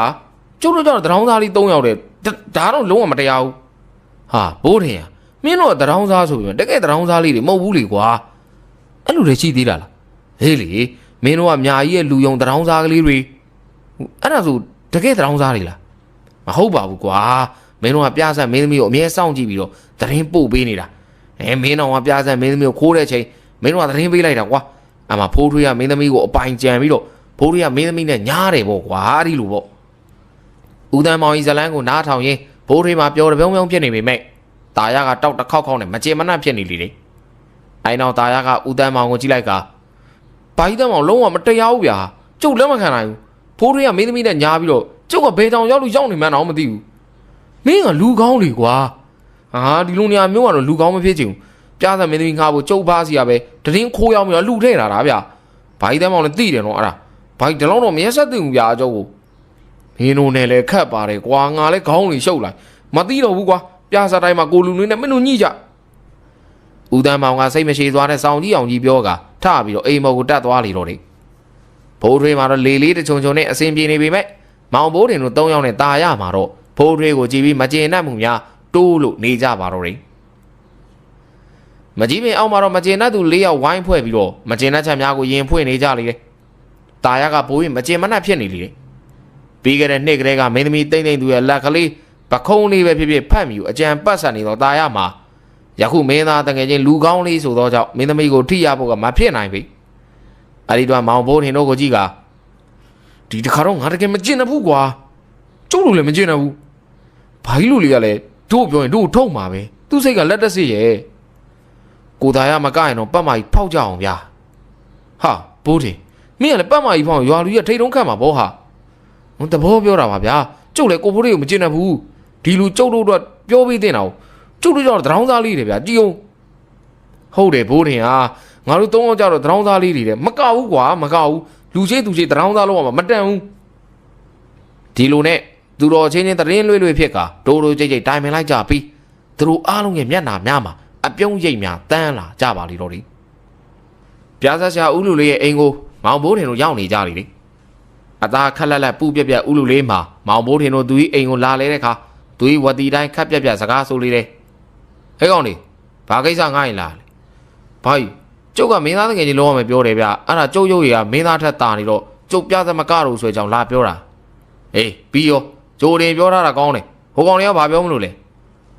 ဦးလူလေးကမောင်ဘိုးတင်တို့ကိုကြည့်ကမေးလိုက်လေအဲ့ဒီကမောင်ဘိုးတင်ကကျုပ်တို့လည်းမကတော့ဘာကြီးလုံးနိုင်မယ်မထင်လို့ပါတော်ကြအိုးနှင်းခွန်နေဖြစ်နေမှာဆိုလို့အေးတော်တယ်ကွာငါလည်းလူပဲတွေးနေတာမင်းတို့ကောင်တွေကယုံရတာလည်းမဟုတ်ဘူးငါနှစ်စင်နေတိုင်းကောင်းမွန်ကပြနေရွာသားပြစားမင်းတို့ကြောင့်အိုးနှင်းခွန်နေဖြစ်နေမှာစိုးတာကွာခုမှပဲငါရင်တွေကလုံကျသွားတော့တယ်ကွာမောင်ဘိုးတင်တို့ကဥလူလေးစကားကိုကြားတဲ့အခါဖိုးထွေးပြင်ဥလူလေးကိုပါမကျေမနပ်ဖြစ်နေပြီးကြတော့တယ်သို့ပေမဲ့စိတ်ထဲမြည်မြမကျေနပ်ပါစေသူတို့ဤနှုတ်ထွက်စကားများကချိုးသားနေပြန်တယ်ဟုတ်တာပါဘာကြီးဟာကျုပ်တို့နားလေပါတယ်တကူပြင်းဘာကြီးကောင်းမပဲလာမှာ哦ဟေးကွာအခုငါတရင်တကူတိုးသန်းကြားတယ်ကွာငါတို့ရွာအောင်မနာလို့မရှုစိမ့်နဲ့မြောက်ဆုံးရွာကပညာသည်တွေငါတို့ရွာရဲ့ရွာသားပြတဲ့ကိုနှောက်ချက်မယ်ဆိုတဲ့တရင်ကွာဟုတ်လို့လားဘာကြီးကောလာလာဒီနေမှာပါဗျာနှစ်တိုင်းလုံနေတဲ့ပွဲကိုနှောက်ချက်တယ်မကြားမိပါဘူးအေးကွာငါလည်းအဲ့လိုပဲမျောလင်းပါတယ်ဒီလိုနဲ့မောင်ဘိုးထင်ตาရตาအေးနဲ့ပေတူးတို့ဟာပြဆံမကတော့ကြောင်းဥလူလေးကိုပြောပြီးတော့ပြန်ခဲ့ကြပါလိမ့်တော့တယ်ပြဆံကမဲ့ချိန်ကနီးကလာနေပြီဖြစ်တော့တယ်မောင်ဘိုးထင်တို့နေရာမှာကြော်လွင်အောင်တန်းနဲ့မောင်မြင့်တို့ကိုစားထိုးလိုက်ပြီးตาရရဲ့နေရာမှာတော့ဂျိုးသိန်းနဲ့အပြောင်းလဲလှုပ်လိုက်ကြလိမ့်တယ်ယခုမောင်ဘိုးထင်ကဥအောင်စီမှာအမောင်ပညာရည်များကိုစူးစမ်းပြီးတော့တင်ယူနေလေတယ်သူအခုတင်ယူနေတဲ့ပညာရက်မှာလူဤရုပ်နဲ့စိတ်ကိုထိန်းချုပ်သောပညာရက်ဖြစ်တော့တယ်ထုံးစံတိုင်းမောင်ဘိုးထင်ကသူတင်ခြင်းသည့်ပညာရည်များကိုဥအောင်ဟာကြည်ကြ၍တင်ခိုင်းနေခြင်းပဲအဖလူတယောက်ကိုကျုပ်ပြောသလိုကျုပ်လို့သလိုလိုက်လို့ခိုင်းလို့ရတဲ့ပညာရှိလားရှိတာဗောကွာရှိအဲ့ဒါသင်ပေးပါဗျာဟာလွယ်တော့မလွယ်ဘူးကောင်လေးရဲ့ဘာမလွယ်တာလဲပါအဲ့ဒီလိုတွေပြူစားဖို့ဆိုရင်ပြူစားမဲ့သူရဲ့သွေးနဲ့သပင်ကိုရမှာဖြစ်မှာကွာပြီးတော့ကောက်ရိုးအယုတ်လို့ပြီးရင်ကိုပြူစားမဲ့လူရဲ့သပင်စားတွေကိုကောက်ရိုးယုံမှာချီသူ့ရဲ့သွေးစားပါတဲ့အဝိစားကိုကောက်ရိုးယုံမှာချီပြီးတော့မင်းဟာထိမ့်မယ်ဆိုရင်မင်းရဲ့သွေးနဲ့သူ့သွေးပင်နေတဲ့အဝိစားကိုရောပြီးဒီမန်နာကိုရွတ်လိုက်ရုံပဲကွာအော်အဲ့လိုလားသဘောပေါက်ပြီပါကျုပ်ကိုဒါဆိုမန်နာတင်ပေးပါဦးဦးအောင်ကမောင်ဘိုးတင်ကိုသူတက်ထားတဲ့အမောင်ပညာများနဲ့မှလူတယောက်ကိုထိန်းချုပ်လို့ရတဲ့အမောင်ပညာများကိုတင်ကြားပေးနေပါလိမ့်တော့တယ်မောင်ဘိုးတင်တယောက်တည်းအိမ်ရှိကိုပြက်မှာထိုင်ပြီးတော့တွေးနေလေတယ်သူတို့ဖိုးတွေကိုအကောက်ကြံမှုတွေးထားခြင်းဖြစ်တော်တယ်ယခုဦးအောင်ထိုင်မှာအဲ့ဒီပညာကိုသင်ပြီးချိန်မှာတော့မောင်ဘိုးတင်ရဲ့စိတ်ထဲတစ်မျိုးတစ်မျိုးခံစားနေရလေတယ်သူတို့လောက်ကမှန်ရောမှန်ရလားကိုတွေးတော့နေစင်မှာဦးအောင်ကအိမ်ပေါ်မှာဆင်းလာပြီးမောင်ဘိုးတင်ကိုစကားဆိုလေတယ်ကောင်းလေးငါမင်းနဲ့စကားကောင်းကောင်းမပြောရတာလည်းကြာပြီဒီနေ့ငါမင်းနဲ့စကားပြောခြင်းတယ်ဟုတ်အဖပြောပါငါတို့ကအော်လန်လို့ခေါ်တဲ့အမောင်ပညာသေးတွေဒါပေမဲ့အမောင်မိုင်ဆုံးဆိုတဲ့အထဲကိုတော့မင်းကိုမရောက်စေချင်ဘူးငါကတော့ဦးအောင်ကစကားကိုဆုံးအောင်မပြောပဲရက်နေလေတယ် အဲဒီကမောင်ဘိုးတင်ကဦးဝင်းမျက်နှာကိုသေချာကြည့်လိုက်မိတယ်ရီဝင်နေတဲ့ဦးဝင်းမျက်နှာမှာနောင်တရဟန်ရှိနေလေတယ်ဒါကြောင့်မောင်ဘိုးတင်ကဦးဝင်းရဲ့တပိုင်းတစ်စစကားကိုဆက်ရန်တတိပေးလိုက်လေတယ်အဖဘာဖြစ်လို့လဲငါအမှားကြီးမှားခဲ့တဲ့ကောင်လေးဟာငါ့ကိုထက်လန်းဆရာကြီးတူကတတ်ညာလို့သာငါမင်းရဲ့အရှိမရှိနေတာပဲငါ့ကိုပညာတွေတော့နှုတ်မသွားဘူးဂရိသစ္စာတစ်ခုတော့တောင်းခဲ့တယ်စိုးသွမ်းလုံးတဲ့သူတွေကိုတော့အခါချင်းငွေယူပြီးပညာနဲ့ပြူစားခိုင်းခဲ့တယ်ငါရဲ့မကောင်းမှုတွေကများနေပြီကောင်လေးဟာအခုငါမင်းကိုမှားကျင်တာရှိမင်းကအမောင်ရဲ့မော်ပညာတွေကိုတင်ထားတော့အဖြူတယ်တော့မဖြစ်နိုင်တော့ဘူးဒါပေမဲ့မင်းကလူတွေကိုထိခိုက်အောင်အမောင်ပညာနဲ့လည်းမပြူစားဘူးဆိုတော့မင်းကအမဲအောင်လည်းမဟုတ်ပြန်ပြီဘူးမင်းကငါဘယ်လိုပြောရမလဲလုံးဝအမဲကြီးတော့မဖြစ်စေနဲ့ပေါ့ကွာအဲ့ဒါဆိုကျုပ်ကဘာရောင်လဲပါရဲ့အဖြူလည်းမဟုတ်ဘူးအမဲလည်းမဟုတ်ဘူးကွာဘာရောင်ဖြစ်မလဲမောင်ဘိုးတင်ကအဖြူမကြအမဲမကြရောင်ကိုတွေးနေစဉ်သူ့မျက်လုံးထဲမှာကောက်ရိုးပုံကိုမီးရှို့ရီထွက်လာတဲ့ရောင်အားမြင်အောင်လာပြီးတော့အဖအဲ့ဒါဆိုဟိုမီးခိုးရောင်လာပါမောင်ဘိုးတင်ရဲ့စကားကိုဦးအောင်ကအသေးချာတွေးလိုက်ပြီးအေးဟုတ်တယ်မင်းကမီးခိုးရောင်ပဲကွာဟုတ်အဲ့ဒါဆိုကျုပ်ကမီးခိုးရောင်အောင်လန်းဘိုးတင်မော့အေးပေါ့ကွာမောင်ဘိုးတင်ကသူ့ကိုယ်သူသဘောကျနေလေတယ်သူဤစိတ်ထဲမှာလည်းဖိုးထွေးကိုအကောက်ကြံပြီးကိစ္စကိုခေါင်းထဲမှာထုတ်ပြစ်လိုက်ပါလေတော့တယ်ဘိုးတင်မင်းသစ္စာဖောက်တာလားဘာဖြစ်လို့လဲဗျာမင်းအရင်ကြံတိုင်းဖိုးထွေးကိုလုံမယ်ကွာအဲ့ကောင်မြောင်းမြောင်းလုံနေတာငါကြည့်မရဘူးကိုသားရလေခင်ဗျာစဉ်းစားကြည့်ပါဗျာအခုလူချမ်းနေအောင်ကိုဖိုးထွေးကသူ့ကိုပေးဆိုပြီးတော့အတင်းကျပ်လူတာမဟုတ်ဘူးလေ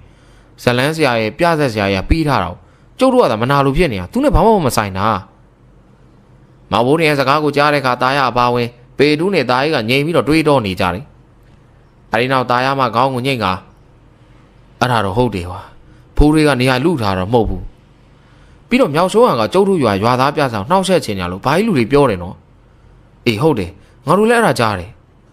အဲ့ဒါကိုကျုပ်တို့ကာဝယ်ရမယ်ဗျာမောင်ဘိုးရဲ့စိတ်ထဲကိုကောင်းသည့်စိတ်များစိုးမိုးနေပြီသူတို့အားလုံးမြောက်ဆုံးရွာเจ้าကိုပြောနေစင်မှာဖိုးတွေတယောက်တုတ်သီးတုတ်ပြာနဲ့ကြောက်လာကတာရတာတို့ဖိုးတွေလူလှုပ်ပေါင်ကွာဘာဖြစ်လို့လဲဗျာပြဆက်တိုက်ခါနီမှာပြဆက်မင်းသားကိုမင်းတောင်သူ့မိနဲ့စိတ်ဆိုးပြီးတော့အိမ်မောဆင်းသွားလို့လေကွာဘာအဲ့လိုဘယ်လိုလုပ်မလဲဘယ်လိုလုပ်ရမလဲလူကြီးတွေကတော့အကြီးပြိုစီသွားနေကြတယ်ငါတို့ကကိုမင်းတောင်လိုက်ရှာပြီးတော့ခေါ်ကြအောင်ကွာကောင်းတယ်ကျုပ်တို့ကိုမင်းတောင်လိုက်ရှာကြတော့ဗျာလာဒီလိုနဲ့မောင်ဘိုးတင်တို့ကပြဆက်မင်းသားမင်းတောင်ကိုလိုက်ရှာဖို့ဖြစ်လာပါလေတော့တယ်တာယာနဲ့ဘိုးတွေတို့ဦးဆောင်ပြီးတော့မောင်ဘိုးတင်တို့ကပြဆက်မင်းသားမင်းတောင်ကိုရှာဖွေဖို့လမ်းစာရှာနေကြတယ်ကိုမင်းတော်တကယ်ချင်းကိုကြည်ရေးဆိုတာရှိတယ်ကွာအဲ့လူစီဆိုရင်သူပဲရောက်နေဆိုတာသိလောက်တယ်အေးရွာထဲမှာဆိုလေကိုကြည်နဲ့ပဲတွဲကိုကြည်စီသွားရင်တော့တတိထားရမယ်ကွာဒီလူကြီးကဗလားတောက်နေဆိုပြီးတော့အမြဲတမ်းအင်ကြီးချော့ထားတာကိုဘိုးလေးနဲ့ကိုသားကလူပြိုဖြစ်နေပြီဆိုတော့ဘာမှမဖြစ်ဘူးကျုပ်တို့တော့ဒီလူကြီးကကိုင်မြောက်နေတာသူ့မတွေ့အောင်မနှဲရှောင်နေရတာဗျပေတူးရဲ့စကားကြားတဲ့အခါတာရေးနဲ့ဘိုးတွေကခေါင်းချိန်ပြီးထောက်ခံလိုက်ကြနေတယ်ပေတူးပြောဒီမှာလည်းမလွန်မေးပေတူးတယောက်ရေပုံးခြေတပုံးနောက်တပုံးထမ်းပြီးတော့ရေခတ်လာရာလမ်းမှာကိုကြီးနဲ့တွေ့ပြီးတော့ရေထမ်းကူမဲကိုပြောပြီးရေကိုတီးတယ်မထမ်းပဲရေထမ်းနေတဲ့ပေတူးကမခေါ်သွားရာအတော်ကိုဒုက္ခများရလေလေခလေးများတွေ့ပါကမိုးပေါ်မြောက်ပြီးတော့ဝိတ်တုံးသဖွယ်မနေလေရာအတော်ကိုပျော်တက်ပြီးတော့ခလေးချစ်တတ်တဲ့လူကြီးပင်ဖြစ်တော်တယ်အခုတော့လမ်းမှာမတွေ့အောင်ရှောင်နေရတော့ကိုကြီးရဲ့အိမ်ကိုသွားရမည်ဖြစ်တာကြောင့်အတော်တော့ရင်ထိတ်နေရလေလေဖိုးတွေကရှေ့ဆုံးမှာကိုကြီးရဲ့အိမ်ဝိုင်းထဲကိုဝင်သွားလိုက်တယ်နောက်မှမောင်ဘိုးတွေတို့မရဲတဲ့နဲ့ဝင်လိုက်လာကြတယ်ကိုကြီးကပစိုးကိုခေါင်းကြိုက်ထားကချွေးတန်ရွှဲဖြစ်ရှွန့်နဲ့ပြုတ်လုထားတဲ့ဝိတ်တုံးကြီးကိုမနေကမှမောင်ဘိုးတွေတို့တပ်ပြင်းကိုစီချလိုက်ကြကအိမ်ရှိကိုပြက်မှာဝင်ထိုင်လိုက်ကြပြီးကိုကြီးရဲ့ကိုကြည့်နေကြတယ်ကိုကြီးကအတော်ကိုကာရတောင်တင်းတန်ပါသူဖြစ်လေတယ်သူဤတကယ်ချင်းကိုမင်းအောင်ဒီလူတိုင်းမညာကိုလည်းတော်လေးလိုက်စားလေတယ်ကြွားထဲမှာတော့ကိုကြီးကပျော်ပျော်နေတတ်ပြီးသူဤမိခင်ကိုလောက်ကင်ကျွေးမွေးနေသူဖြစ်လေတယ်ကိုကြီးကလေတင်းကားတယောက်ဖြစ်ပြီးတော့တွင်ထိုင်များလှုပ်ရတဲ့အလုံသမားကောင်းတယောက်ဖြစ်လေတယ်ယခုကိုကြီးရဲ့မောင်ဘိုးတင်တို့ကိုမြင်တဲ့အခါသူဤထုံးစံတိုင်းပြုံးနဲ့နှုတ်ဆက်လေတော့တယ်ဟေးဖိုးတွေးတို့ဖွဲ့ငါရင်မလာစဘူးဟမ်ဘာလာလောက်ကြတာလဲကွာဘာလို့လဲဆိုတာနောက်မှပဲကိုကြီးအခုကိုမင်းအောင်ပြောင်းနေလို့ပြဆက်ကတော့မယ်အခုထိသူ့မတွေ့သေးဘူးလှုပ်ပေါင်ဗျာဒီကောင်အကြီးနဲ့စကားများပြန်ပြီထင်တယ်ဟုတ်တယ်အကြီးပြောရလဲကိုမင်းအောင်တွေ့တာနဲ့တွတ်ပြောတာဗျို့ပြောလေပြောချင်စရာလေးကွာအကြီးပြိုစိတ်နဲ့အဲ့ဒီကောင်မင်းအောင်စိတ်နဲ့တခြားစီအကြီးပြောမဟုတ်ဆိုးမဆိုပေမဲ့မင်းအောင်ငငယ်လေးကလေးကနောက်အိမ်အောင်မပြုတ်ပဲလေရီဂျာတွေမပြောင်းထိမ့်ခဲ့တာကွာအခုမင်းအောင်လက်ကြောမတင်းပုံအကြီးကဘယ်သဘောကျလိမ့်မလဲကိုကြီးကသူဤတငယ်ချင်းဖြစ်သူကိုပြစ်တင်ပြောဆိုရင်းခေါင်းကြိုက်ကိုဖြီးပြီးတော့ပစိုးပြင်းဝက်ကစကားဆက်ဆိုလေတယ် ကဲငါကောင်းနေမင်းတို့မင်းအောင်ဗမာရှိတယ်ဆိုတော့သိကျင်တာမဟုတ်လားဟုတ်တယ်ဗျဗမာမှသွားရှာမနေနဲ့အိုင်ကောင်ဟောဟိုကဘိုးတင်အဘတဲမှာကိုညုံမောင်ကြီးနဲ့လေကန်နေတော့ပြီမင်းတို့ကြက်သားစားကျင်တော့လိုက်သွားမနေ့ကဒီကောင်ပြန်လာလိမ့်မယ်ငါပြောတာမယုံအကြီးပြိုအိမ်ကသွားဆောင်နေလိုက်ဟုတ်ပါမလားဗျာကြည်အေးပါကွာဒီကောင်အကြောင်းငါအတီဆုံးပါမင်းတို့ကအခုမှပြဆက်ကမှမလို့စိတ်ပူနေတာနော်ကြံတဲ့သူတွေဘယ်သူမှစိတ်မပူဘူးအေးစိတ်တည်ငြိမ်သွားပြောနေတဲ့ကိုကြီးရဲ့စကားကြောင့်မောင်ဘိုးတင်တို့စိတ်တော့အနှဲငယ်အေးသွားကြလိမ့်လေကိုကြီးပြောစီမှာဟုတ်လားမဟုတ်လားသိချင်တာကြောင့်မောင်ဘိုးတင်တို့ကကိုညုံမောင်ကြီးရှိတဲ့တဲကိုထွက်လာခဲ့ကြပါလိမ့်တော့တယ်မောင်ဘိုးတင်တို့ကိုညုံမောင်တဲကိုရောက်လာကြလေကိုကြီးပြောစီမှာမှန်ပြီမင်းတော်မှာကိုညုံမောင်ကြီးနဲ့ကြက်သားကာလာသားချက်စားရင်းနဲ့တယောက်နဲ့တယောက်ရင်ဖွင့်နေကြလိမ့်တော့တယ်ကိုညုံမောင်ပဲစဉ်းစားကြည့်ဗျာကျုပ်ကအရက်မတော့လောင်းစားမလို့မိန်းမလည်းမရှုပ်ဘူးအဲ့လိုလူကိုကျုံမိရဘာလို့အပြစ်တွေပြောနေရလဲဗျာကျုံသားမနေတော့ဘူးအေးကွာအဲ့ဒါတော့ဟုတ်တယ်မင်းမလုပ်တာတွေတော့ဟုတ်ပါပြီလုပ်တာတွေကငါပြောပြအောင်အာကိုညုံမောင်လေကျုပ်ကပြသမင်းသားပဲလေဗျာကိုကာလေးချင်းဟောလွဲပြီးတော့ဘာလို့အောင်ပါလဲနွားတော့တခါလေးကြောင်းမိတာပေါ့မကြောင်းနိုင်တဲ့နေ့တွေဆိုဒီကောင်ပေတူးတို့ကြောင်းခိုင်းတယ်ကိုညုံမှာသဘောပေါက်ပြီဖြစ်လေတယ်အကြီးပြိုလို့မိမသားတန်မဲ့ကြံတရံကိုကိုတိုင်းတင်ကိုတိုင်းလှဲမောင်းတဲ့မျိုးသမီးကြီးဖို့မင်းအောင်လူသားမျိုးကိုရိုက်မတ်တပ်ပြတာကံကောင်းသူတွေးပြီးကောင်းငိမ့်လိုက်လေတော့တယ်တို့ပေမဲ့မင်းအောင်ဟာကိုညုံမောင်ကောင်းငိမ့်တာကိုသူ့အားထောက်ခံသူထင်းတွေကကျုပ်ရဲ့ခံစားချက်တွေကိုကိုညုံမောင်ကြီးပဲနားလေလို့ကျုပ်ကိုညုံမောင်ကြီးလာခဲ့တာဗျာအဲ့ဒါဆိုပြဆက်ကဘောဘယ်လိုလုပ်မလဲဗျာမောင်ဘိုးထင်ကဘေးမှာထိုင်နေရမှကြက်သားတစ်ဖက်ကိုဆယ်ရင်းနဲ့စကားပြောလိုက်ရမကောက်ဘူးကွာမင်းအောင်တန်မို့ဘယ်လောက်ရှိတယ်ဆိုတော့ငါအမေတီအောင်ငါထားလိုက်အောင်မယ်တဘောပဲဗျာအဲ့ဆိုလေကျုပ်တို့ပြန်တော့မယ်ဟဲ့အောင်လေမင်းတို့ပြန်လဲအေးဆေးပြန်တော့ငါဒီမှာရှိရဆိုတော့ဘယ်သူမှရှောင်ပြောနေကြလားစိတ်ချပါဗျာဘယ်သူမှပြောပါဘူးကိုကြီးစကားကိုမောင်ဘိုးထင်တို့ယုံကြည်သွား၍မြည်သူသောပူပင်သောကများမှမရှိတော့ပဲရွာကိုပြန်လာခဲ့ကြပါတော့တယ်ပြားစတိုင်းမီနေမနက်မှာမင်းအောင်ကသူ့အိမ်ကိုပြန်အောင်လာလိတယ်သူ့မှာအကြောင်းပြချက်ကောင်းကောင်းတစ်ခုကရှိနေတယ်အဲ့ဒီအကြောင်းပြချက်ဒီကသူသာပြန်မလာရင်နွားများအားရောင်းကပြဆက်ကုန်ကြစိတ်ကိုရော်ပေးရမည်ရီးပြိုကိုတနာလို့ဟူသောအကြောင်းပြချက်ဖြင့်အပေါ်စည်းကပြန်လာခြင်းပင်ဖြစ်တော့တယ်ယခုပေပင်ရွာရဲ့ပြဆက်တိုက်ချင်းစနေပြီဖြစ်လေတယ်ဇက်ခုံလေးထိုးထားပြီးရွာထဲမှာပကြီးဆရာကြီးဘာကြီးတင်ရဲ့လက်ရများဖြစ်တဲ့နောက်ခံပကြီးများကအတော်ကိုပင်အသက်ဝင်ပြီတယ်ပြဆက်ဆရာကြီးဦးလူလေးမှဇလန်းရေးဆရာဦးတန်းမောင်ပေးတဲ့စာအုပ်ကြီးကိုကိုင်းကပြဆက်တိုက်နေကြလေတယ်မျိုးမှာပြဆက်မင်းသမီးတိမ့်တိမ့်သူလည်းရောက်နေပြီဖြစ်တော့တယ်တိမ့်တိမ့်သူမိခင်ဟာသူသမီးကိုစောင့်ရှောက်ရန်လိုက်လာပြီးပေပင်ရွာသားများကိုတောကြလုံးရင်အထင်သေးနေလေတယ်အဲနောက်မင်းအောင်ရဲ့တရုပ်ဆောင်ချက်များကိုကြည့်ကတိမ့်တိမ့်သူရဲ့မိခင်ကြီးကမင်းအောင်နားကိုသွားပြီးမင်းသားကျမသမီးလေးကိုတွဲခေါ်ပေးပါဦးနော်မင်းသားတရုပ်ဆောင်ချက်တွေကကောင်းချက်တော့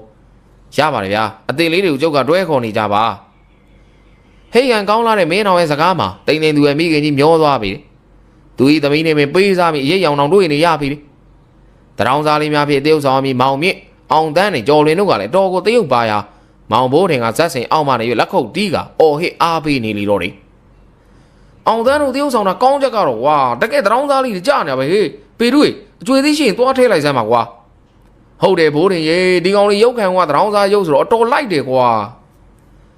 မောင်ဘိုးထင်တို့အော်ဟစ်အားပေးနေမှုကြောင့်ဥလူလေးကသူတို့အားငောင်းငန်းပြီးတော့ဇက်စင်တွေဝေးရာကိုသွားခိုင်းတာတယ်ဘိုးထွေးဒီကတရုပ်ဆောင်ပြီးပြန်လွန်လာသည်မင်းသမီးကိုဆွဲရမည်အခန်းတိုက်တဲ့အခါဖိုးထွေးအဆွဲကြမ်းသွားသောကြောင့်မင်းသမီးလက်ပြင်ကျော်ငုတ်သွား၍ရွာထဲမှာအနှိမ့်တယ်ခေါ်ပြီးလက်ကျော်ပြန်ဖော်ထားလေတယ်သူတို့ပြဆက်ဖွဲထဲမှာအချာဆုံးမှာတော့ဂျိုးသိန်းသာဖြစ်လေတယ်ပြူးကြဲကြဲမျက်နှာနဲ့လူမရုပ်ပေါက်နေဂျိုးသိန်းမှာမင်းသားရဲ့တကယ်ချင်းဖြစ်တရုပ်ဆောင်ရာတော်လေးကိုထစ်ထစ်ငေါငေါဖြစ်နေလေပြီမင်းအောင်ဒေါသကိုရှိရှိတာစိတ်ကိုနောက်မှဖြစ်ပါကွာဟာဂျိုးသိန်းစိတ်ကိုရှိရှိတာဒေါသကိုနောက်မှဖြစ်ကွာဘာဒီပြောနေတာလဲကွာဟုတ်ကဲ့ပါဗျာခုမှစပြီးလောက်တာဆိုရင်နဲ့တတုံးလုံးနဲ့ခုံနေလို့ပါကဲထားနောက်ထပ်ပြောရမှာကမင်းအောင်မင်းနဲ့တိမ့်သူကလိုက်ဖက်ဆုံးပါတိမ့်သူနဲ့မင်းနဲ့ပေါင်းဖို့ငါကြိုးစားမယ်ကဲပြောဟုတ်ကဲ့ပါကြီးဂျိုးသိန်းကတပ်ပြင်းကိုတစ်ချက်ချလိုက်ကမင်းအောင်ကိုကြည့်ပြီးမင်းအောင်တိမ့်သူနဲ့ငါနဲ့အလိုက်ဖက်ဆုံးပါမင်းနဲ့ငါနဲ့ပေါင်းရဖို့မင်းမေကြီးတော့မင်းနဲ့ငါနဲ့ပေါင်းရပါလားဒုက္ခပါပဲကွာဒီကောင်ဂျိုးသိန်းနဲ့တော့ဒုက္ခပဲဒီလိုနဲ့ရွာသားပြဆက်တိုက်တွေကဆဲတန်ဆိုတန်ရီတန်မောတန်များဖြင့်ဆက်လက်ကြိုးစားပြဆက်တိုက်နေကြပါလိမ့်တော့တယ်ပေပင်ရွာရဲ့ပြဆက်ပွဲတွေကယနေ့ညစတင်ပြီဖြစ်လေတယ်မြို့မှာမီးဆက်ဓာတ်ဆက်နဲ့ပြဆက်မင်းသမီးငားရန်ထားတာကြောင့်ရွာနီးချုပ်ဆက်များမှာရွာသူရွာသားများကပါလှဲများဖြင့်လာရောက်ပြီးတော့ကြည့်ရှုကြလေတယ်မောင်ဘိုးတွေတို့ကဇက်စင်နောက်သွားလိုက်ပွဲခင်းနဲ့သွားလိုက်နေပျော်ရွှင်နေကြလေတယ် တာရဒီကလာရင်တို့မိသားစုဖျားပေါ်မှာထိုင်ပြီးဇကားပြောနေတယ်မောင်ဘိုးတင်တို့ကဇက်စင်သားကိုပြန်ဝင်လိုက်ပြီးဖိုးထွေးနာကိုသွားကကိုဘိုးတွေကခုလိုဝေစားတစ်တွေနဲ့ကြောက်လို့ခန့်သားဗျာလူချမ်းလို့တော့မထင်ရဘူးဗျာဟဲ့ကောင်နေငါမင်းသားမလုပ်ချင်လို့ပါကွာအခုလူချမ်းနေရတာအကောင်းဆုံးပဲကွာဟုတ်ပြီလားအေးပါဗျာပြီးတာပဲဒါနဲ့ဟိုနာငါပြောပဲအုံပွဲဘာလို့ထားတာအဲ့ဒါနတ်တင်ထားလို့ပြောတာပဲကွာနတ်တင်ထားလဲငါပြောသေးတယ်ဝင်းမဲ့တာပဲတော်တော်ရွာကောင်တွေဝင်လူမောင်ဘိုးနေစကားမဆုံးမီပစိုးအားတကိုးကောင်းဆိုတရံပြုတ်ထားတော့လူတယောက်ကြော်ပွဲကြီးမပြီးတော့ပြေးလေတော့လေဟာပြောတော့မဆုံးသေးဘူးစက်ကြော်ပွဲမပြေးပြီးလုံးကြပါဦးဘိုးတွေကအတန်ခတ်ကြဲကြဲနဲ့ပြောလိုက်တဲ့အခါပြားဆက်ဆရာဦးလူလေးရောက်လာပြီးဖိုးတွေဘာဖြစ်တာလ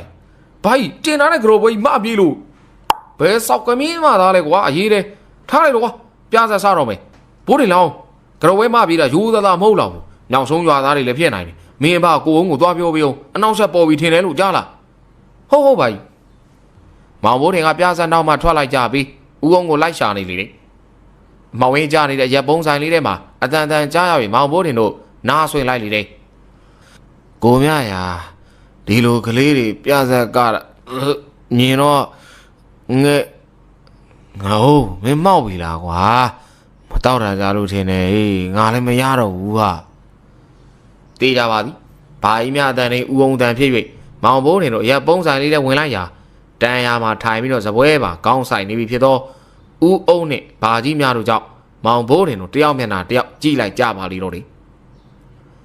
ပြားစက်ကစားတင်နေပြီဖြစ်လေတယ်ပြားစက်တခန်းမှာဂျိုးသိန်းရဲ့တရုပ်ဆောင်မှုနဲ့ပြောစကားများကြောင့်ပရိသတ်များတဝါဝါတဟာဖြစ်နေကြပြီမဲ့ပြားစက်ဆရာဦးလူလေးကမျက်နှာပြက်နေပြီဖြစ်တော့တယ်မီးအောင်များထိန်ထိန်လေးနေတဲ့ဇက်စင်ပေါ်မှာဂျိုးသိန်းကမျက်နှာချီမုံများလိမ့်ကြံထားပြီးဖြူဖွေးနေလေတယ်သူကပရိသတ်များဘက်ကိုကြည့်ကဘယ်ချိန်ရှိပြီလဲမသိဘူးနိုင်ကိုကြည့်လိုက်ပါဦးမယ်ဂျိုးသိန်းကဟန်ပါပါနဲ့သူ့ရဲ့လက်ကောက်ဝတ်ကိုကြည့်လိုက်ပြီးဟာနိုင်ပတ်ဖို့မေ့နေပြုတ်ဟိုခဏလေးကျုပ်နောက်ထဲဝင်ပြီးတော့နိုင်ပတ်လိုက်အောင်မယ်အမှန်တကယ်ကိုဂျိုးသိန်းကနိုင်ပတ်ဖို့မေ့နေခြင်းမှာဂျိုးသိန်းဇက်စင်နောက်ရောက်တည်နေစိတ်ကြီးသောဥလူလေးကနေရင်ကိုတန်းအုပ်ပြီးနိုင်ပတ်ပေးလိုက်လေတော့လေအဲ့ဒီနောက်ဂျိုးသိန်းကသူ့ရဲ့နေရင်ကိုပုတ်ပြီးတော့ပရိသတ်ဘက်ကိုကြည့်ကဘယ်ချိန်ရှိပြီလဲမသိဘူးနိုင်ကြည့်လိုက်အောင်ပါဂျိုးသိန်းကလက်မနိုင်ကိုဟန်ပါပါကြည့်ကအော်တော်တော်ထိုးနေပြီပဲဒီချိန်ကိုမင်းအောင်ဘာတွေလုပ်နေပါလဲဇက်စင်နောက်မှဦးလူလေးကတောက်တစ်ချက်ကိုပြင်းသွားခောက်လိုက်ပြီးနင်းမေကြီးတော့တော်တော်ထိုးနေပြီလား၈နာရီလို့ပြောရမှာကွာဒုက္ခပါပဲဒီကောင်တော့အဲဒီလိုဂျိုးသိန်းကြောင့်မျက်နှာကြီးပေါ်မှာချွေးစည်းကြောင်းများပေါ်အောင်ချွေးများကြသည်ထိခက်ခဲစွာတရုပ်ဆောင်နေလေတော့တယ်မောင်ဘိုးတွေကပေတူးနဲ့တာအေးကိုဦးအောင်ကိုအမူးပြေစေဖို့ပြုလုပ်ထားခဲ့ခိုင်းပြီးသူကိုယ်တိုင်ကတော့ပွဲကင်းတစ်ပတ်စောင့်ကြည့်နေလေတယ်အဲ့ဒီချိန်မှာလဲများရက်ထားတယ်လဲကွင်းသားမှာအမဲအောင်ခိုးငွေများထောင်းထောင်းထနေတော့တရေတကောင်ပြဆကြည့်နေတာကိုတွေ့ရ၍မောင်ဘိုးတင်အဲ့ဒီတရေနာကိုသွားလိုက်ပါလေတော့တယ်ခမရတရေလားမင်းကောင်မြင်ရတာလားဟုတ်တယ်မြင်ရတယ်လေမင်းကောင်မကြောက်ဘူးလားဘာလို့ကြောက်ရမှာလဲဗျာခမရဘာလုပ်နေငါဒီပြဆကိုဖျက်ဆီးရမှာပြဆကနေလူတယောက်ပူးပြီးကြံတဲ့သူတွေကိုတိုက်ခိုက်မှာတော်တော်အဆက်မရှိတာပဲဗျာမင်းဘာပြောတာလဲအဆက်မရှိဘူးလို့ပြောတာလေဗျာလူတွေကကောင်းအောင်သာမလုပ်တတ်တာနော်မကောင်းအောင်တော့လွယ်လွယ်လေးလုပ်တတ်တယ်တဲ့ခင်ဗျားတို့တရားတွေလည်းတူတူပဲပြဿနာကောင်းကနေလူတွေဖြတ်စည်းမယ်ဆိုတော့အဆက်မရှိတာပဲမင်းဘာပြောတယ်ဟုတ်တယ်လေခင်ဗျားပြဿနာမကတတ်တာအဲ့ဒီကိုပွဲကိုဖျက်တော့မှာပေါ့ငါကတတ်တယ်ကွာငါတရားမဖြစ်ခင်ကပြဿနာမင်းသားတရေကြီးပြောရင်ကျုပ်ကယုံရမှာလားငါတကယ်ပြောနေတာကျုပ်ကလက်တွေ့သမားနော်အေးအဲ့ဒါဆိုငါလက်တွေ့ပြမင်းသားတကယ်ချင်းလုပ်တဲ့ဦးကြောင်ကြောင်ကောင်နဲ့ငါပူးပြီးတော့တေးဥဆောင်ပြမယ်ကွာမင်းကြည့်ထားအခိုးများထောင်းထောင်းထနေတဲ့တရေကြီးဟာဇက်စင်မော်ကိုပြန်ဝဲသွားပြီးဂျိုးသိန်းရဲ့ကိုယ်ထဲကိုဝင်ရောက်ပူးကတ်သွားပါလိမ့်တော့တယ်ရွာသားပြဆက်တီကအောင်မြင်စွာနဲ့ပြီးဆုံးသွားပြီဖြစ်လေတယ်ပြဆက်ကသူများထဲမှာလူပြောအများဆုံးကတော့ဂျိုးသိန်းဖြစ်လေတယ်ဂျိုးသိန်းရဲ့အပိုလိုမရှိတရုပ်ဆောင်ချက်များကိုလူများပါဇက်ဖျားမှချီမွန်စကားပြောနေကြလေတယ်ဂျိုးသိန်းဒီကအရမူးပြေ၍ဇက်စင်နောက်ရောက်လာတော့ဦးအောင်ရဲ့အနားမှာခွေခွေလေးလဲနေပါတော့တယ်တာရင်နဲ့ပေတူးကအရမူးနေတဲ့ဦးအောင်ကိုတံမြာရီများဖြော်တိုက်သလိုစိတ်မရှိတဲ့ပေတူးကတံမြာရီများကိုဦးအောင်ကြီးနားထဲလောင်းချလိုက်ရာဦးအောင်တယောက်အော်ဟစ်ငိုယိုကအမူးပြေုံနေမကဒေါသပါထွက်လို့ပေတူးနဲ့တာအေးရရိုက်ရင်ဟန်ပြင်ခဲ့သေးတယ်တာရင်မှအလင်းမြန်ရှင်းပြပြီးဇက်စင်ဘက်ကိုလိုက်လာပြီးဂျိုးသိန်းဟာပူးနေတဲ့တရေပြဆက်ပြီးသည်နဲ့နှင်ထုတ်ခဲခြင်းဖြစ်တော့တယ်အခုတော့ပေပင်ရွာကြီးရွာသားပြဆက်တီကပြီးသွားပါပြီမောင်ဘိုးထင်တော့မသိလိုက်ဒီမှာလှဲများမောင်ပြန်သွားသောတခြားရွာသားများလှဲတစည်းပေါ်မှလူနှစ်ယောက်ပြောစကားများကိုပင်ဖြစ်တော်နေတယ် ဝင်ဘူးခိုင်းတဲ့တရေကပြဆိုင်ယူဖြစ်ရတယ်လို့ကွာအေးဟုတ်တယ်ရေခတ်မကြုံထင်းခွေတော့ကြုံအောင်ပါပေါ့ကွာနောက်လာဘောလုံးဝဲကြမှာငါတို့မြောက်ဆုံးရွာကြောင့်ဒီကောင်လေးပြကြတာပေါ့မြောက်ဆုံးရွာသား2ယောက်ကဒုံနဲ့တူစကားတိုးတိုးပြောကလဲမောင်း၍ဘေပင်ရွာသားပြဆံမှာထွက်ခွာသွားကြပါလေတော့တယ်ဒီနေ့မှာပြည်သက်များအားလုံးအတွက်ထုံးစံတိုင်းပဲအောင်လန်းဘိုးထင်ဇလန်းများကိုဆက်လက်ပြီးတော့တင်ဆက်ပေးသွားမှာဖြစ်ပါတယ်ခင်ဗျအားလုံးပဲ ready လုပ်ထားကြပါကျွန်တော်ဒီနေ့စီစဉ်လေးကိုစလိုက်ပါမယ်ခင်ဗျဘေပင်ရွာထိပ်ရှိရိုးပြက်လဲကွင်းများကိုထဲကိုပေါ်ဝင်လေးထိုးပြီးတော့ကျုပ်တိုက်နေကြတယ်မောင်ဘိုးတင်တို့ကလေးမကြလူပြိုမကြအသက်73နှစ်ရွယ်လူငယ်လေးများဟာကျုပ်ပေါ်သို့နွားမောင်းသူတစ်ဖက်ချက်တက်စီးပြီးတော့ရီမောပျော်ရွှင်နေကြတယ်မကြခင်မှာကျင်းပမဲ့ကျေးရွာအုပ်စုများဘောလုံးပြိုင်ပွဲအတွက်ဘေပင်ရွာမှအင်ရှင်ဖြစ်လက်ခံကျင်းပပြီးဖြစ်တာကြောင့်ယခုဘောလုံးကွင်းကိုဖော်ဆောင်နေကြခြင်းဖြစ်ကြတယ်ဘောလုံးကွင်းမှာတာယာ၏အဖလေကွင်းကျဲကြီးကိုထဲထိုးကျုပ်တိုက်နေဘောလုံးကွင်းပြုတ်လုံနေခြင်းပင်ဖြစ်တော့တယ်ဘိုးရင်းနဲ့တာယာဟာမင်းအောင်တို့နဲ့တူကိုးတိုင်ပြုတ်လို့ဖို့အတွက်မျောတိုင်များသွားခုတ်နေကြလေတယ်မောင်ဘိုးရင်ကကျုပ်ကိုမပြုတ်ကြစေရန်ကျုပ်ကိုင်းကိုကင်စီးရင်နဲ့ကျုပ်ပေါ်မတ်တရက်ပြီးနွားမောင်းနေတဲ့ကိုကြီးရေးကိုစကားဆိုလိုက်လေတယ်ကိုကြီးမပူးလားနေရမြင့်လာပြီအင်းကြွကြီးနဲ့ဘူပေါဘိုးရင်ဟာဒီလိုတောင်တင်းနဲ့ကိုခန္ဓာရဖို့ဘလောက်ကြိုးစားတယ်ထင်လဲသိပါတယ်ဗျာဗလာကြီးကတော့တောက်ပါတယ်အသားတော့မဲတယ်ဗျာဟာသားမင်းတော့ဘာဖြစ်လဲကွာဘိုးရင်မအသားမဲသူပြောတဲ့ခါမှာကိုကြီးကမကြေမနဲ့ပြန်ပြီးတော့ခွန်းတုံပြန်နေစဉ်ကိုကြီးရဲ့ဘေးတစ်ဖက်မှာမောင်ဘိုးရင်နီးတူကျုပ်စီးနေတဲ့ပေတူးရဲ့စကားအတန်ကပေါ်လာလေတော့တယ်ဟဲ့အောင်ဘိုးရင်ကိုကြီးကိုအသားမဲတယ်လို့မပြောစမ်းပါနဲ့ကွာပြောလိုက်စမ်းမပေတူးရာဒီကောင်ဘိုးရင်ဘာမှသိတဲ့ကောင်မဟုတ်ဘူးပြောမယ်ကိုကြီးဒီကောင်ပြောမအောင်ရသူများအောင်များသားမဲသတိပါလေးနဲ့အေးကွာဟိုကောင်ဘိုးရင်ပါလေမှတ်တာကိုကြီးကကောက်ဝဲပုံမီးရှုပ်ထားတဲ့ပြပုံထက်တော့ဖြူတယ်ကွာအေးဒီကောင်တွေကတော့ကွာကိုကြီးကနွားမောင်းနေနဲ့မောင်ဘိုးထင်တို့ကိုသဘောကျသွားပြုံးကြည့်ပြီးနေပါတော့တယ်အဲ့ချိန်ရွာထဲမှာမျိုးသမီးများတောင်းများကိုရွက်ပြီးတော့ရောက်လာကြတယ်အမျိုးသမီးများရဲ့ရှေ့ဆုံးမှာတော့ရွာလူကြီးဦးမောင်ကြီးပါလာလေတယ်ရွာလူကြီးနဲ့မျိုးသမီးတွေဟာဘောလုံးကွင်းပြုတ်နေတဲ့လေကွက်နဲ့မလန့်မကန့်မှာရှိတဲ့ညောင်မင်းကြီးအရေးအောက်ကိုဝင်သွားပြီးရွာလူကြီးရဲ့ကျဲလောင်တဲ့အတန်းကပေါ်လာလေတယ်ဟဲ့ကောင်လေးဒီမှာခဏလာနာကြအောင်ဟဲ့ရွာလူကြီးရဲ့စကားဆုံးတာနဲ့မရက်သေးတဲ့ဂျုံများပေါ်မှာမောင်ဘိုးထင်ပါဝင်သူနဲ့ရွယ်လူလေးများကဆင်းလိုက်ကြကညောင်ပင်ရှိရာကိုပြေးသွားကြလေတယ်ဘိုးရင်းနဲ့သားကဂိုးတိုင်လုံးမိမျောတိုင်များကိုဓာအဖြစ်အချောကိုင်နေတဲ့သားရမှညောင်ပင်ကိုကြည့်ပြီးတော့စကားဆိုလာလေတယ်မင်းဘာတော့ချုပ်တယ်ကွာဘာလို့လဲကွာဟိုမှာမိန်းကလေးကြားတဲ့တယောက်တည်းသူ့ကိုယ်သူကာလာသမီးကောင်းများထင်နေလားမသိဘူးကြည့်အောင်ဟုတ်တယ်ကွာအဲ့ဒါတော့ငါလည်းလက်ခံဒါတော့မယ်ကွာဟိုကောင်ဘိုးရင်းတို့ကနေငယ်မျိုးမှာလက်နေဘာတစ်ခုမှစားမှာမဟုတ်ဘိုးရင်းနဲ့သားဓာများကိုချပြီးတော့ညောင်ပင်ဘက်စီကိုခြေလှမ်းပြင်လိုက်ကြလေတော့တယ်ဘောလုံးကွင်းပြုတ်ရမှာအားပေးနေကြတဲ့လူကြီးလူရွယ်လူငယ်ကလေးများဟာရွာမအမျိုးသမီးများတည်ယူလာတဲ့ကောင်းချင်းပေါင်းအကျော်တို့ကိုအားရပါရစားနေကြလေတယ်အမျိုးကြီးအေးကြီးမှဘိုးရင်းနဲ့သားတို့ဟာကြော်များနင်းကန်ထဲပေးနေတဲ့မိကြော်နဲ့လှိုင်တို့ကိုကြည့်ကဟိုပြိုပေါက်စားတွေဟဲ့နင်တို့လင်လောင်းတွေပဲကြည့်ပြီးတော့ထဲပေးမနေနဲ့အောင်နော်ဟိုမှာလည်းကြည့်အောင်ခွာနာရှာနာဖြစ်နေတဲ့နွားကြီးလိုငေးနေတဲ့ဂျိုးသိန်းကိုလည်းထဲပေးလိုက်အောင်ဟေ့ဟောဗျာအပြိုကြီးကြီးကလည်းဘာတွေပြောငေးမေကြီးတော့အပြိုကြီးကြီးလားအဲ့ဒါအေးကြီးဟာငါယောက်ျားကြီးဒီမှာကြည်ရေးမောက်သွားလို့ပါကိုကြီးရဲ့ခင်ဗျားနဲ့ပြိုကြီးကြီးမဟုတ်ပါဘူးအပြိုကြီးအေးကြီးကလည်းပေးတယ်နာမည်ရှားလို့ဗျာမင်းပြောရင်လည်းပြောတော့တယ်ဟာ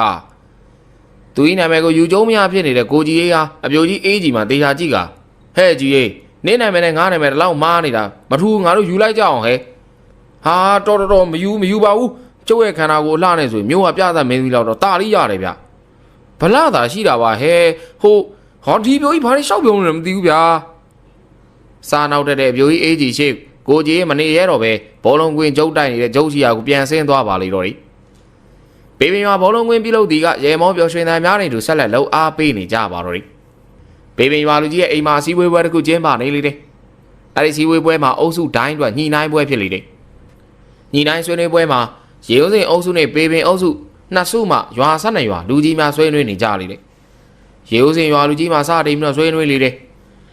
ကျုပ်တို့ဒီပြိုင်ပွဲကိုကျင်းပတဲ့အဓိကယူရချက်ကမဟာဒူးလိုဘောလုံးသမားတွေပေါ်ပေါက်လာအောင်ပါစင်စစ်ရေဦးစင်ရွာလူကြီးပြောတော်သူမှာစွတ်ဘဟာဒူးကိုပြောခြင်းဖြစ်တော့တယ်စွတ်ဘဟာဒူးကိုဖြင့်ရွာများမှာနယ်မျိုးလေးထင်တီးမိခေါင်းမိရှိကြသူများဟာမဟာဒူးလို့သာပြောကြပေးလေတယ်ရွာသားများကဘောလုံးပွဲအကြောင်းပြောရင်စွတ်ဘဟာဒူးခေါ်ရွာသားများခေါ်မဟာဒူးအကြောင်းမပိုင်မပြီးသည်နာမည်ကြီးလေတယ်အဲ့ဒီကစားသမားဘောလုံးကစားတာကိုသူတို့မမြင်ဘူးမတွေ့ဘူးကြပါ အများပြောဖြင့်လက်ဝဲစဉ်ကစားမများကစားတာကိုမြင်ရရှက်ရပြောတတ်ကြလိမ့်သည်ယခုလဲဘောလုံးပွဲအကြောင်းဆွေးနွေးနေသည့်အတွက်ဘောလုံးသမားအကြောင်းပါသည်ကတော့မထူးဆန်းပါဘူးဟုတ်တယ်မာရူးလိုဘောလုံးသမားတွေကြုတ်လို့နေမှာမပေါ်ဘူးလို့ဘယ်သူပြောနိုင်မှာလဲဘောလုံးပြိုင်ပွဲဆိုင်ပစိုးကရောင်းကြပြီးတော့ကစားလို့ကမသိပေဘူးဘောင်းမီဝယ်မှရမယ်ဗျအဲ့ဒါတော့ကိုရွာတော့ကိုဝယ်ကြပေါ့ဗျာပြီးတော့ဘောလုံးကလည်းအရေးကြီးသေးတယ်ကျုပ်တို့ပေပင်ရွာမှာကဘောလုံးကတစ်လုံးပဲရှိတာခင်ဗျားတို့ရွာတွေကဘောလုံးတွေလည်းယူခဲ့ကြအောင်ပေပင်ရွာလူကြီးကအဲ့လိုပြောပြီးတော့ရေဦးစင်ရွာလူကြီးကိုကြည့်ကစကားဆက်လိုက်လေကိုတန်းလိုက်ခင်ဗျားရွာတုတ်ကြီးကိုဘောလုံးသင်းနဲ့မထည့်စေချင်ဘူးဗျာဘာလို့လဲဗျာခင်ဗျားလူတုတ်ကြီးကဘောလုံးတော့ကန်တာကောင်းပါရဲ့ပြီးခဲ့တဲ့ပြိုင်ပွဲတော့အမောဆို့သွားတာဘောလုံးပြိုင်ပွဲကနေနာရေးဖြစ်တော့မလို့အေးဗျာဒီကောင်ကျုပ်နားခိုင်းထားပါတယ်ပေပင်ရွာလူကြီးပြောစီမှလည်းဟုတ်ပေသည်ပြီးခဲ့တော့ဘောလုံးပြိုင်ပွဲမှာရေဦးစင်ရွာမှတုတ်ကြီးကဘောလုံးကန်နဲ့အမောဆို့သွားလေတယ်သူကဘောလုံးသွားတစ်ချောင်းအမြဲတမ်းရောက်နေတတ်တယ်ကိုသမားကန်လိုက်တဲ့ဘောလုံးရှေ့ရောက်သွားတာရှေ့သို့လိုက်တယ်အနောက်ပြန်ရောက်ရင်နောက်ကိုပြန်လိုက်တယ်ဒီလိုနဲ့ဘောလုံးနဲ့အနီးကပ်ရှိနေတဲ့တုတ်ကြီးဟာပေပင်ရွာလူကြီးလိုတချို့သူများကဘောလုံးကန်တာကောင်းသည်ကိုထင်နေပုံရတော့တယ်အဲဒီလိုဖြင့်ဘောလုံးနောက်ကိုအမြဲလိုက်နေတုတ်ကြီးမှာအမောဆိုပြီးသေမလို့ဖြစ်၍ပွဲရက်လိုက်ကြရဘူးလေဒီလိုနဲ့ဘောလုံးပွဲဖြစ်မြောက်အစည်းအဝေးကပြီးပြီမို့လို့ရွာလူကြီးများမှာကြားဘူးနာဝဘောလုံးကြောင်များပြောနေကြလေတယ်သူတို့ပြောသည့်စကားများကမဟာရူကောင်းကြဗျာဘောလုံးကွင်းစားကနေခေါင်းမော်တင်ပြေးတာတခြားသင်းကိုယ်တွေရောက်တယ်တဲ့ဗျာဟုတ်တယ်ဗျာကျုပ်တို့နိုင်ငံအသင်းကကိုယ်သမားကောင်းကြဗျာဘောလုံးသူ့စီမလာရင်ကိုပါတဲ့မော်ခြေလွဲချထိုင်ပြီးတက်ကြည့်နေတာလေဗျို့ဘောလုံးလာမှလွှားကနေခုံစီပြီးဖမ်းတာတဲ့ဗျာကိုယ်သမားတွေဘယ်ဟုတ်မလဲကျုပ်တို့အသင်းနောက်တန်းကန်လိုက်တာဟိုဘက်ကိုယ်သမားမဖမ်းနိုင်လို့ကိုယ်တွေဝင်သွားတာလေဗျာဘောလုံးဆိုတောက်လျှောက်ကွဲလို့ခဏခဏလဲရတယ်ဆိုပဲဘောလုံးခဏခဏကွဲရင်တော့အဲ့လိုဘောလုံးမှာကျုပ်တို့ရွာလာကန်ဒုက္ခဗျို့ရှိတာမှဘောလုံးကတရွာလုံးမှာတစ်လုံးရှိတာခမရပြောမှာပဲကျုပ်တွေးမိတော့တယ်အဲ့ဒီဘောလုံးမှာပြောတော့ကျုပ်တို့ရွာပြိုင်ပွဲနဲ့မကိုက်ပေဘူးဗျာနော်ဒီလိုနဲ့ရွာလူကြီးများဘောလုံးပွဲအကြောင်းပြောရင်းဖြင့်ပေပင်ရွာဘောလုံးပြိုင်ပွဲဆွေးနွေးပွဲကြီးမှာအောင်မြင်စွာနဲ့ပြီးဆုံးသွားပြီဖြစ်ပါလိမ့်တော့တယ်ပေပင်ရွာဘောလုံးပြိုင်ပွဲကြီးကစတင်ပြီဖြစ်လေတယ်ဘောလုံးကွင်းကြီးကလည်းကွင်းထဲမှာလှလှပပတီရှိနေလေတယ်နေမျိုးလေးမှာဘောလုံးဝါသနာအိုးမြင်းလဲဆရာကိုအောင်မင်းကိုတိုင်လို့ဖို့ခေါ်ထားကြလေတယ်မောင်ဘိုးတင်တို့ကဦးအောင်မင်းဝတ်ထားတဲ့အားကစားပေါင်းမီအင်ဂျီကိုသဘောကျပြီးကိုအောင်မင်းအနားကိုအမြဲကပ်ပြီးတော့လိုအပ်တာများကိုကူညီနေလေတယ်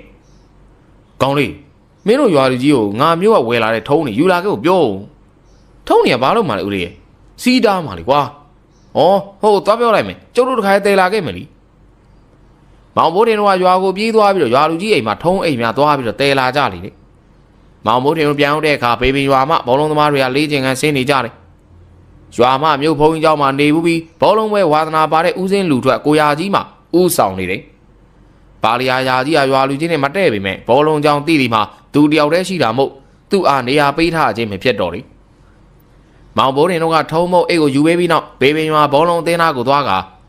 ပေတို့ကြည်စမ်းမောင်ကိုသမားလုပ်တဲ့သူကရွာထက်ကငရှင်းများအကျွမ်းနဲ့ကိုပြူကျော်မဟုတ်လားဟုတ်တယ်ဟာဒီလူငရှင်းအောင်မလွတ်အောင်ဖမ်းနိုင်တာဘောလုံးလို့တော့အသာပဲနေမှာပဲကိုသားရရှေ့တန်းလား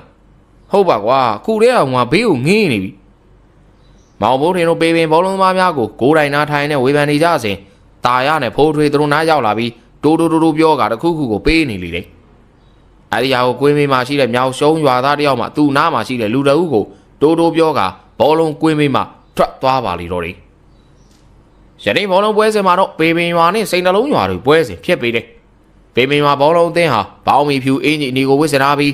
းကိုပြူကျော်နောက်တန်းမောင်ခိုင်ကြီးညာကြီးဂျိုးသိန်းတာတီတို့ဖြစ်ပြီးတော့အလဲတန်းမှာတော့ဆန်လှအောင်တောင်းမင်းအောင်ဖိုးထွေးနဲ့ရှေတန်းတာရနဲ့ကိုကြီးအေးတို့ဖြစ်လေတယ်ကိုကြီးကဘောလုံးအင်းကြီးကိုချုပ်ပြီးတကယ်ပြုတ်နေလေရနီးပြယာကြီးမှာငေါက်ငန်းထားလေတယ်ဟေ့ကောင်ကြီးအင်းကြီးချိုးလို့ရမလားဟာကျုပ်ဘလောက်ဘောလုံးပရိသတ်တွေမမြင်ပါဆိုးလို့ပါဗျာ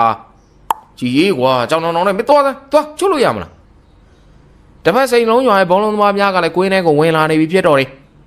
ဘောလုံးပွဲကမကြခင်စတော့မီဖြစ်တာကြောင့်မောင်ဘိုးထင်တော့စိန်တလုံးရွာဘောလုံးအသင်းရဲ့ကိုးတိုင်ဘေးမှာထိုင်ရတဲ့အားပေးနေကြလိမ့်မယ်မောင်ဘိုးထင်တို့နီးသူကိုးတိုင်ဘေးမှာထိုင်နေသူမှာရွာထဲမှာဥဝမ်းကတ်ဆိုသောဘောလုံးဝါသနာအိုးကြီးပင်ဖြစ်တော့တယ်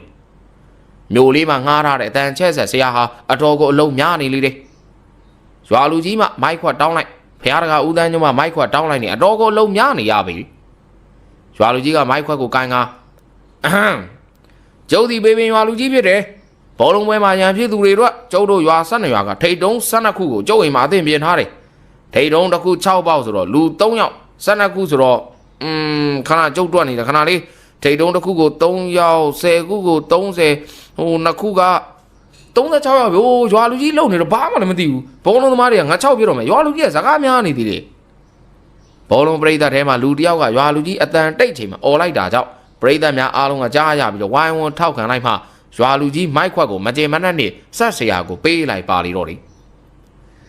ဘေဘေနဲ့စိန်တလုံးရွာဘောလုံးပြိုင်ပွဲကကွင်းလေတိုင်းလူကြီးဝီစီမှုတ်တယ်စတင်လိုက်ပါတော့တယ်ကွင်းလေတိုင်းသာပါရှိပြီးတော့စီးကြက်တိုင်းတော့မရှိပါဘူးအခုဆိုဘေဘင်ရွာမှာဘောလုံးသမားလေးအောင်တန်းဟာဘောလုံးကိုအုံနဲ့တစ်ချက်ကန်လိုက်တာအားပေးနေတယ်မိမပြိုလေးများဘက်ကိုရင်ကိုကော့ပြီးတော့လမ်းလျှောက်လို့နေလေတယ်အောင်တန်းကအုံနဲ့ဘောလုံးကိုမြောက်တောင်ကန်လိုက်တာကိုအမျိုးသမီးများကညာတန်ပေးပြီးတော့အော်ဟေးအားပေးနေလေတယ်ကိုတောင်းကြီးတော်လိုက်တာတော့ဘောလုံးကိုမြင်ရောက်ကန်နိုင်တယ်တော့အမျိုးသားများဒီကအမျိုးသမီးနဲ့စန့်ကျင်ဘက်ကိုပြောဆိုကြလေတယ်အောင်တောင်းကခွေးတယ်မှာပဲဘောလုံးအပေါ်မြောက်ကိုကန်နိုင်တယ်မြောက်ကြမြောက်ကြလှုပ်ဟမ်ဘောလုံးကကိုကိုပဲပြန်အောင်နေပြီပြန်နေကြုံလေကွာဘေဘင်ရွာသားဘောလုံးသမားများနီးလူစိန်နှလုံးရွာသားများသည်လည်းတအုံးအုံးနဲ့သာကန်နေလီတော့တယ်ဘေဘင်ရွာနီးပြယာကြီးကဟာရှေ့တန်းကောင်တွေကမေးမေးကြီးတော့လင်းကြီးတွေမဟုတ်ဘူးဘောလုံးပေးဟာခွေးထဲမှာပဲဘောလုံးဆိုတော့ဂိုးသွင်းရမှာကွာတွေ့ကြကန်လို့ရမလားဟာခွေးယာကြီးကကန်တာပဲဗျာခမဘောလုံးကိုသွားနေနေတာသွားနေတာဒီလိုနဲ့တစ်ချက်ကန်လိုက်မိန်းကလေးများမှဝေးလို့អော်လိုက်ဘောလုံးသမားကြီးများကရင်ကော့ကလမ်းချောင်းလိုက်နေတာရစီကိုဘောလုံးမတော်တဆရောက်လာလေတယ်တာရကဘောလုံးကိုဆွဲပေးလာရာစိန်တလုံးကွင်းဘက်ကိုရောက်လာတော့လေတယ်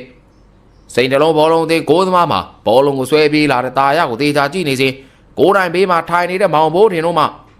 ဟိုရက်ရှိအသားပြူခက်ခန့်တဲ့ကိုကြီးကခမရစိန်တလုံးသားဟုတ်ရလားဗျာတလောက်ကြည့်ကောင်းနေသမျိုးစိန်တလုံးရမှာရှိလို့လားလို့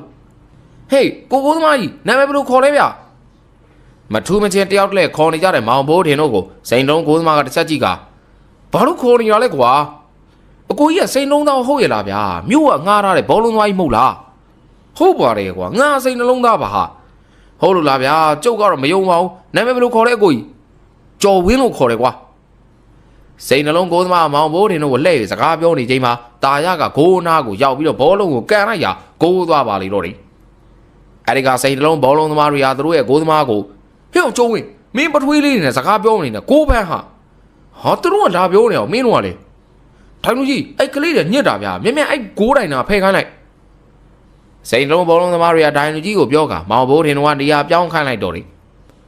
မောင်ဘိုးထင်တို့ကတစ်ပင်ရိတ်အောက်မှာအားချိုးမှန်တဲ့အားပေးနေတဲ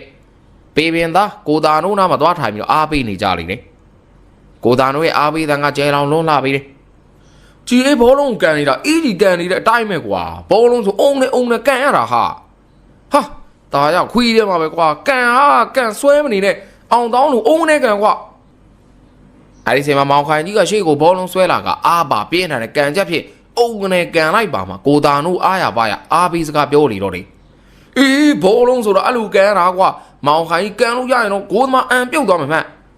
ကိုကြီးတာနိုးဟိုမှာဘာဖြစ်တာလဲမသိဘူးဂိုးတိုင်တော့ဟိုဘောလုံးသမားတွေကိုကုပေးမဲ့သူတွေသွားနေတာအေးဘိုးတင်ဘာဖြစ်တာလဲမသိဘူးဟာအဲ့ဒီကအတန်ချက်ဆက်မှာရွာလူကြီးရဲ့အော်တန်ကထွက်ပေါ်လာလေတယ်တာနိုးအုံနဲ့မောင်ခိုင်ကြီးကိုကန်ခိုင်းလိုက်တာအခုမောင်ခိုင်ကြီးအုံကနေကန်လိုက်တာတာနိုးဘဦးအန်ကဂိုးတိုင်နားမှာဘိုင်းကနေလဲကျသွားပါတယ်ခင်ဗျာရွာလူကြီးရဲ့စကားတန်ကြားမှာကိုတာနိုးကပစိုးကိုတော်ပြင်ဝစ်ကဘောလုံးကွင်းထဲကိုစင်ပြေးရင်ပါဇက်မှလဲ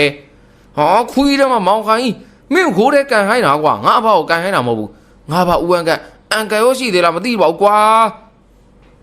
ကန်ကောင်းထောက်မှသွားနေဘောလုံးမှန်တဲ့ဦးအန်ကတယောက်ခိတ္တသာသတိမေ့သွားပြီးပြန်လဲတက်တာလာရဘောလုံးပွဲကိုပြန်ဆကြလိမ့်တယ်ဒီလိုနဲ့ဘေဘင်ရွာနဲ့စိန်တလုံးရွာဘောလုံးပြိုင်ပွဲဒီကဘေဘင်ရွာတကိုးစိန်တလုံးဂိုးမရှိနဲ့ပွဲပြီးဆုံးသွားပါလေတော့တယ်အဲဒီလိုနဲ့ဘောလုံးပွဲများကျင်းပလာရနောက်ဆုံးဘိုလူပွဲကိုမနက်ဖြန်ဆိုရင်ရောက်ရှိပြီဖြစ်ပါတော့တယ်ဘိုလူပွဲမှာတော့ဘေဘင်ရွာနဲ့မြောက်ရှုံးရွာတို့တွေ့ဆုံနေကြပါလေတော့တယ်ယခုညအချိန်မှာဘိုးတင်တို့၃ယောက်ဘောလုံးကွင်းထဲကိုရောက်ရှိလာပြီဖြစ်တော့တယ်သူတို့ကလက်ထဲမှာထုပ်လေးထုပ်ကိုကင်ထားပြီးတရွင်းတစ်ချောင်းကိုယူလာကြလေတယ်အဲနောက်ဂိုးတိုင်းနားကိုသွားကအထုပ်ထုပ်ကိုတွင်းတူးပြီးတော့မြုပ်နေလေတယ်ထုံမြင်ဝင်းကိုလက်အောင်တန်းသိရတာကြောင့်ဘောလုံးကွင်းဘေးရှိညောင်မင်းကြီးအောက်မှာလူနှစ်ယောက်ဟာအန်ကိုကြိတ်ပြီးကြည့်နေကြလေတယ်အဲနောက်မောင်ဘိုးတင်တို့ပြန်သွားတဲ့အခါအဲလူနှစ်ယောက်ဟာညောင်မင်းအောက်မှာထွက်လာပြီးဟေ့ဒီကောင်တွေတော့အောင်လန်းနဲ့တိုက်နေပြီသူတို့အစီအနေကိုဖော်လိုက်ရမလားမလုံးနဲ့ကွာထားလိုက်ငါတို့လည်းအစီအနေယူလာပါတယ်ကွာ သူတို့စီရင်ငါတို့စီရင်ဘယ်ဟာစွမ်းလဲပြိုင်ကြတာပေါ့ကွာဟေးလူတန်ကြီးရီမနေနဲ့ဟိုကလေးဝန်းနဲ့လမ်းထူမှာအလုံးကန်းနေဦးမယ်အေးပါကွာမင်းရီတောင်တော့ကောင်းကောင်းမရီအောင်လာအစီနေသွားမြုပ်အောင်အဲ့ဒီလူနှစ်ယောက်ဟာလည်းမောင်ဘိုးတင်တို့နီးတူဂိုးတိုင်များအနာကိုမြေတူးကအထုပ်လေးများကိုထည့်ပြီးတော့မြုပ်ထားလိုက်ကြပါလိမ့်တော့တယ်ပေမရွာနဲ့မြောင်ဆုံးရွာတို့ရဲ့ဘောလုံးပြိုင်ပွဲဘိုလ်လူပွဲကြီးရောက်ရှိလာပြီးဖြစ်တော့တယ်အားပေးတဲ့ရွာသူရွာသားတွေဟာကွင်းတစ်ပတ်တစ်ချက်အော်ဟစ်အားပေးနေကြလိမ့်တယ်ပေပင်သားကွာဘလောက်ထူးထူးမမှုတဲ့ပေပင်သားကွာပေတတိကြီးတသားတဲ့ဘာအမှတ်နေလဲကွာဟေးလူမူးယူနေဘာလို့ရှောက်အောင်ဟဲ့အောင်လေမြောင်ဆုံးမြောင်တော်မလိုက်တဲ့ကောင်လေတမလိုက်စမ်းကွာဟေးလူတိတ်တော့နော်ခမရရန်စကားတွေရှောက်မပြောနဲ့ရန်ဖြစ်ချင်းခမရတန်းပြေးမှာကျန်တဲ့သူတွေကသာရနှဲ့မှာခမရပါစပ်ပိတ်တာ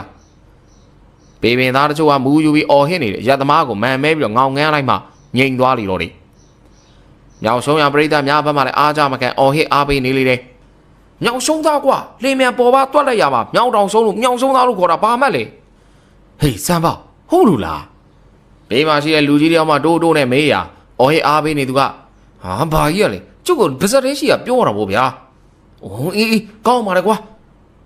စံပါဆိုတဲ့လူရဲကလည်းဆက်လက်အော်ဟစ်အားပေးနေလေတော့တယ်မောင်ဘိုးတင်တို့ကရေဦးများကိုရွက်လာတယ်မင်းမပြိုလေးတို့ရဲ့နောက်မှာတန်မြာသီးစိန်များထည့်ထားတယ်ပကံလေးများကိုကင်ပြီးတော့လိုက်လာခြင်းဘောလုံးသမားများနာရောက်လာလေတယ်မိန်းကလေးများဘောလုံးကန်ပြီးတော့ဘောလုံးသမားများတောက်သုံးကိုရေဦးများကိုချပေးပြီးပရိသတ်များဘက်ကိုသွားလိုက်ကြလေတယ်ရာကြီးကလည်းသူဤဘောလုံးသမားများကိုတင်ပြပြောဆိုနေလေတယ်